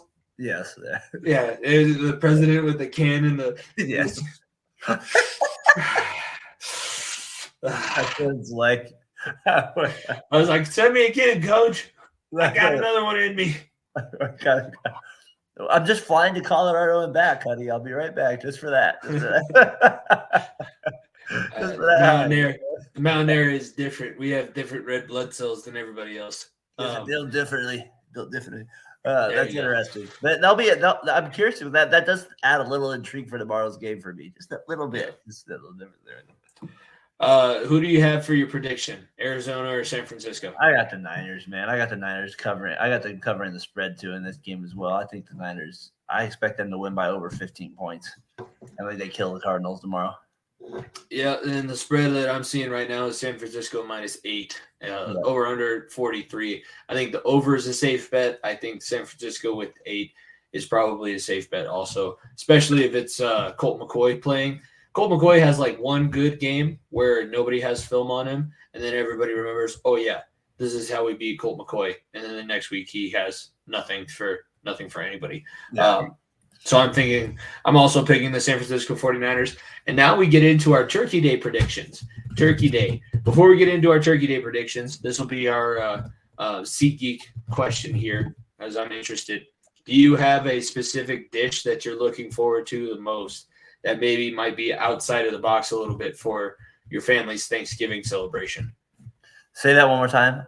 Do you have a specific dish that you are looking forward to for your Thanksgiving celebration that might be a little bit outside the box, or maybe something that you're just looking forward to that you only get once a year?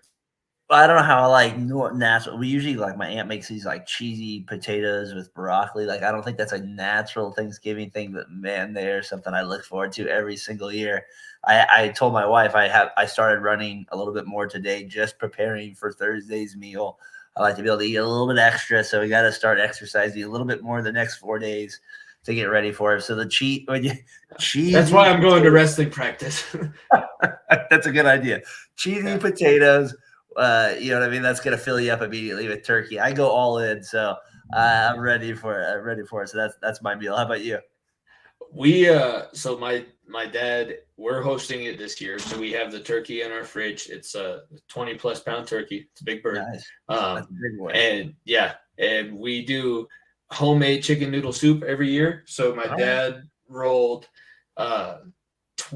made 12 eggs worth of dough, and we rolled it out and we cut it into homemade noodles that we'll put in the broth. And we have a family recipe that we only kind of do this on like Sometimes we do it for Christmas, but not often. It's mainly just Thanksgiving and possibly Easter or something like that. It's like an Italian kind of tradition type thing. So I'm looking forward to, because we do that, then we get into the turkey meal, and then we're a big football family. So we watch the Detroit game, we watch the Dallas game, then we watch the Sunday night game. It's normally the Baltimore game, but and we're playing board games all throughout the day too. It's a fun time. You guys ever do a turkey bowl with the family or anything, or you just do board games? Or you just watch the games? We did. I was 2 years old. My cousin tackled me, and I broke my arm. I don't think we've had a family. I don't think we've had a family flag football game since. Nothing will end that. Nothing will end that sooner than a broken arm. That's a good idea. Yeah. Well, all I remember, my dad was holding me. I was crying, and then he's like, all right, for whatever reason, I was like, if he blows on it, it'll feel better. So he's like standing there. He's like blowing on it. Like he has a chicken nugget that's too hot. He's like, that's fun. I feel better. Thank you. Thanksgiving is gonna be great. Yeah. We have a new great grandchild. He's like 2 years old now, so he's going to get like his own personality and talking a little bit. That's so that's he'll be fun. He'll be over at the house, and the puppers and everything like that. It'll be a good time just to see the family and have some time away from school. And then I guess we could maybe throw this into our predictions. Ohio State, Michigan on Saturday. Yep. In the Horseshoe for the first time since 2019. That's a big game. Yeah. I don't know how big it is on the West Coast. It's big for me. I watched the HBO documentary that they have. Yeah. How do you lean one way or the other in that rivalry? Yeah, I Michigan do. and Ohio State. I do. It's so funny. Like you probably have my brother occasionally is on the podcast, but me and my brother, like, this is the game, because out here the game starts at 9 a.m. So it's like immediately you get up. This game's right. It's on. It's snowing. The game's over by noon, but like it's a 9 a.m. kickoff. So it's 9 a.m. for you guys? Yeah, 9 a.m. So it's always a big game for us. Like I would love that. Yeah, it's awesome. Like it's usually snowing. It's cold out, so it feels like a big game for us. And like I always go. I've always gone Michigan. Okay. I don't know what it is. We're on the same page. Yeah, I've always leaned Michigan a little bit more. There was a small period of time where I did go Ohio State. But it wasn't like it wasn't anything for a period. It was just like with Michigan. This is probably in the late 90s where I went Ohio State a couple of times. But for the most part, I always go Michigan a little bit. So I'm pulling for Michigan to beat them again this week. Yeah, no, I was a Michigan person. I have an uncle who all of his family like went and taught at Ohio State, and he for his 50th birthday he got like tickets to go out and see a game in the Horseshoe. The game against Michigan in the Horseshoe. That'd be sick. Yeah. And for as lopsided as it kind of is, I know Harbaugh just got his first win against Michigan last season. These games are always very close. And I love the fact that, like you said, it's normally snowing. It's normally miserable where those people are. And the fact that you have the liability for brawls to kick off the game, that was like as stupid as toxic masculine as it might be, in those preseason scrimmages or like those games against the in-division rivals that you just could not stand. I loved the fact that we would start the game off with a brawl or there was a liability for some sort of melee. Nico and I pulled Nico out of, he made this sweet tackle on the opposing team sidelines. We were up by like 30 and they were not happy, and they were a local team. It was out in Vegas for a national tournament. So they had all of their parents and they were like screaming. He makes a tackle on their sideline and all of their kids just like swarm on top of him and like start throwing punches and kicks and everything. He and I were playing on the same side of the defense, so I'm naturally the closest person to him. So I have to go in there and get him. And I was like, oh, shit. Nico, what did you get me into right now? And I don't even hit anybody else on their team. And I'm like blocking everything. The only thing that I do is I grab Nico by his back plate and I pick him up and I'm trying to drag him back to the sideline. My dad's trying to pull me back. And Nico's standing there as I'm picking him up. And he's like, he's still fighting like crazy. Like I love that energy in a football game. That's what I live for. Hey, I know because we did talk college football just for a second. I do want to ask you though, is that you guys? I live in California. I find that the most intriguing college football rivalry. Do you find that the most intriguing college football rivalry outside of Now that Alabama LSU is close to me when they're both good, but that's the only other one. Nebraska and Colorado don't play each other the day after Thanksgiving every year anymore, I would say that Michigan and Ohio State definitely is. That used to be the Friday after Thanksgiving, and there's a couple days where I remember, especially when they were playing in Boulder and it would be snowing, and I would be like waking up late from the family gathering on Thanksgiving Day, and it's the Friday after you don't have school and like walking outside in the snow. Yeah, 9 a.m. game. I'm telling you, those, you remember those out on the West Coast. You remember those? No, they're 10 a.m. games out here, and it is just like the pageantry of what Nebraska and Colorado had for a while, and that like 30 for 30 with Coach McIntyre, where they're talking about the season where they lost Sal and Nessie, and Nebraska was holding up the signs like, "Where's Sal now?" in the year after he died, and Alfred Williams, who's a Super Bowl champion with the Denver Broncos, is staring down the camera like, "I was ready to fucking kill him." Like, oh. That is a rivalry. They hated each other. Dude, I don't even think about that one, so I'm gonna have to go back and watch that again and think about that one. Like, it's funny, I don't think of the areas. I know we're getting off track a little bit, but you're right. That is a good one there for sure. If anybody hadn't said that, that is a good 30 for 30. Yeah. I think it's the gospel according to Coach Mac. If you have ESPN Plus, exactly I would recommend. Turkey Day predictions. First game is Buffalo at Detroit. Buffalo gets to stay in Michigan for the rest of the week. In Michigan, the rest of the week. Obviously, talent-wise, this should be an easy one. And the fact that the Detroit gets a Thanksgiving game every season now that Barry Sanders is no longer the running back, I don't know why. Where are you leaning towards in this one between Buffalo and Detroit? First of all, again, this is always a 9:30 game, so it's always one that I usually miss a lot, especially when it's usually Lions and a crappy like Bears that are way better than them, or it's just a terrible game. One year I remember the Texans talking about an awful game. I got the Lions. I got the Bills winning this one. Them being in Detroit again, I'm assuming they're going to stay there. I'm assuming. I don't think they can get back into Buffalo right now. There's 77 inches of snow. I'm assuming they'll be all business. So I would expect the Bills to win this game. I would expect the Bills to get over 40 points in this game. I don't know. I feel like they're due for kind of a big game. The Lions are definitely capable of giving up that. So I would have bet the over in this game too if I was anybody. Buffalo is favored at 9.5, and then the over/under is at 52.5. So they're expecting a lot of points, and the Lions at home this season have been able to kind of keep things close. So maybe I would, with the plus 9.5 on Detroit. I don't necessarily think that Buffalo has shown me anything to say that they'd win by more than that. I think that the Detroit side of things might be something to be interested in. I look forward to talking to you next week about this, then, my friend. I'm not saying that I'm going to bet. Now that I'm a teacher, I can't really bet my own money. I'm just saying, plus 9.5 for Detroit. Government's money at that. But I do think that Buffalo's going to win the game. I just think that Detroit might keep it close. Yeah, for sure.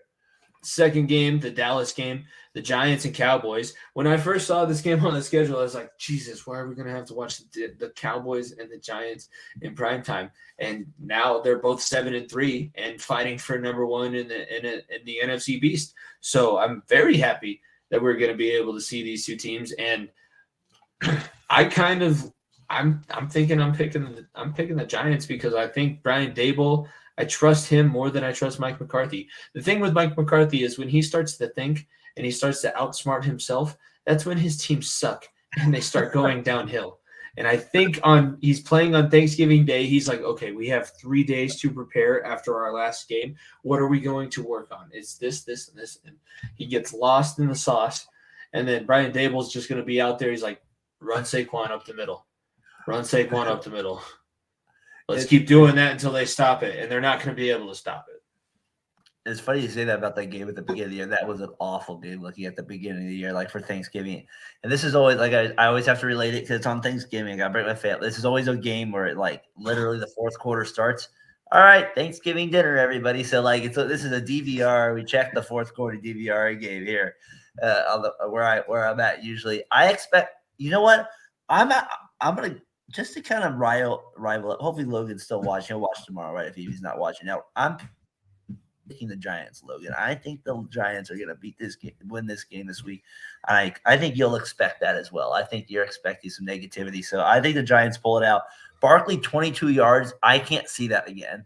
I know the Cowboys defense is good, but I don't know. I have this. I don't think they're as good in the run. Their pass rush is great. I don't know. I just have this defense. I'm just going to take the Giants. I don't really have a reason why. I just kind of think the Giants are due for a kind of a bounce back game after today's dead. And then the last game on Thursday, the last game that we'll be making our pick, the NBC, Chris Collinsworth, Mike Tirico, New England at Minnesota. Again, at the beginning of the season, I would have thought that these two teams would have been like 5-4, trying to fight for their 6th win of the season. Both of them, I think, have eclipsed 6. The New England kind of the worst side of the equation, obviously.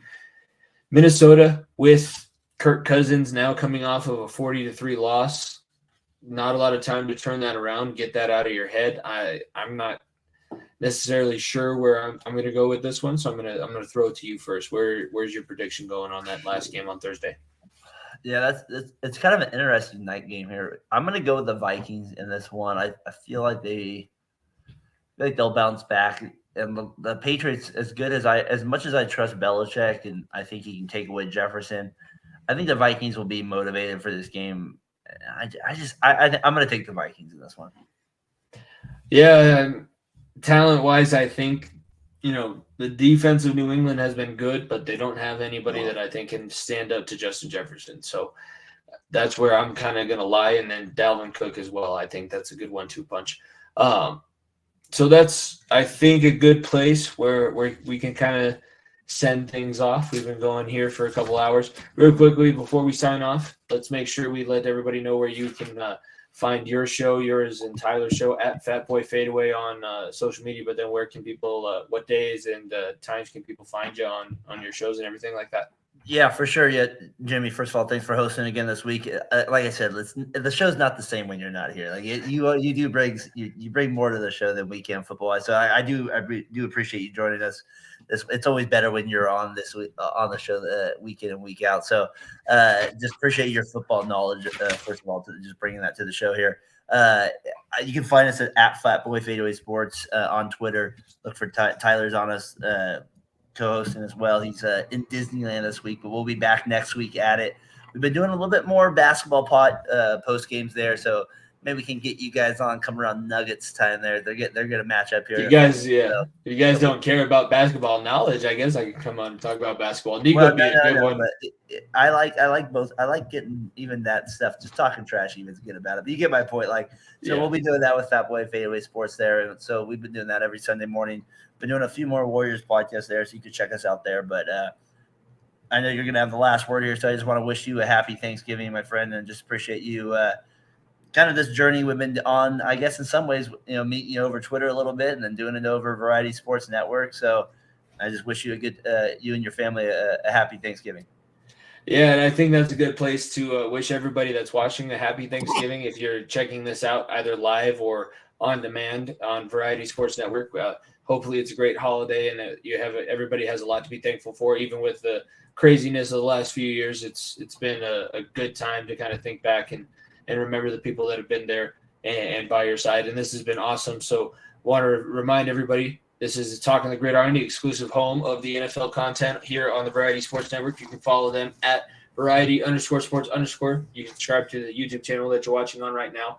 And then you can catch me with Nico on my other podcast, Far End of the Bench, at FEOTB Pod, every Thursday here on the Variety Sports Network, as well as on our own YouTube channel. So subscribe to that, all that good stuff. Everybody have a great holiday. Darren, it was awesome to get to talk some football with you. We will see everybody next week.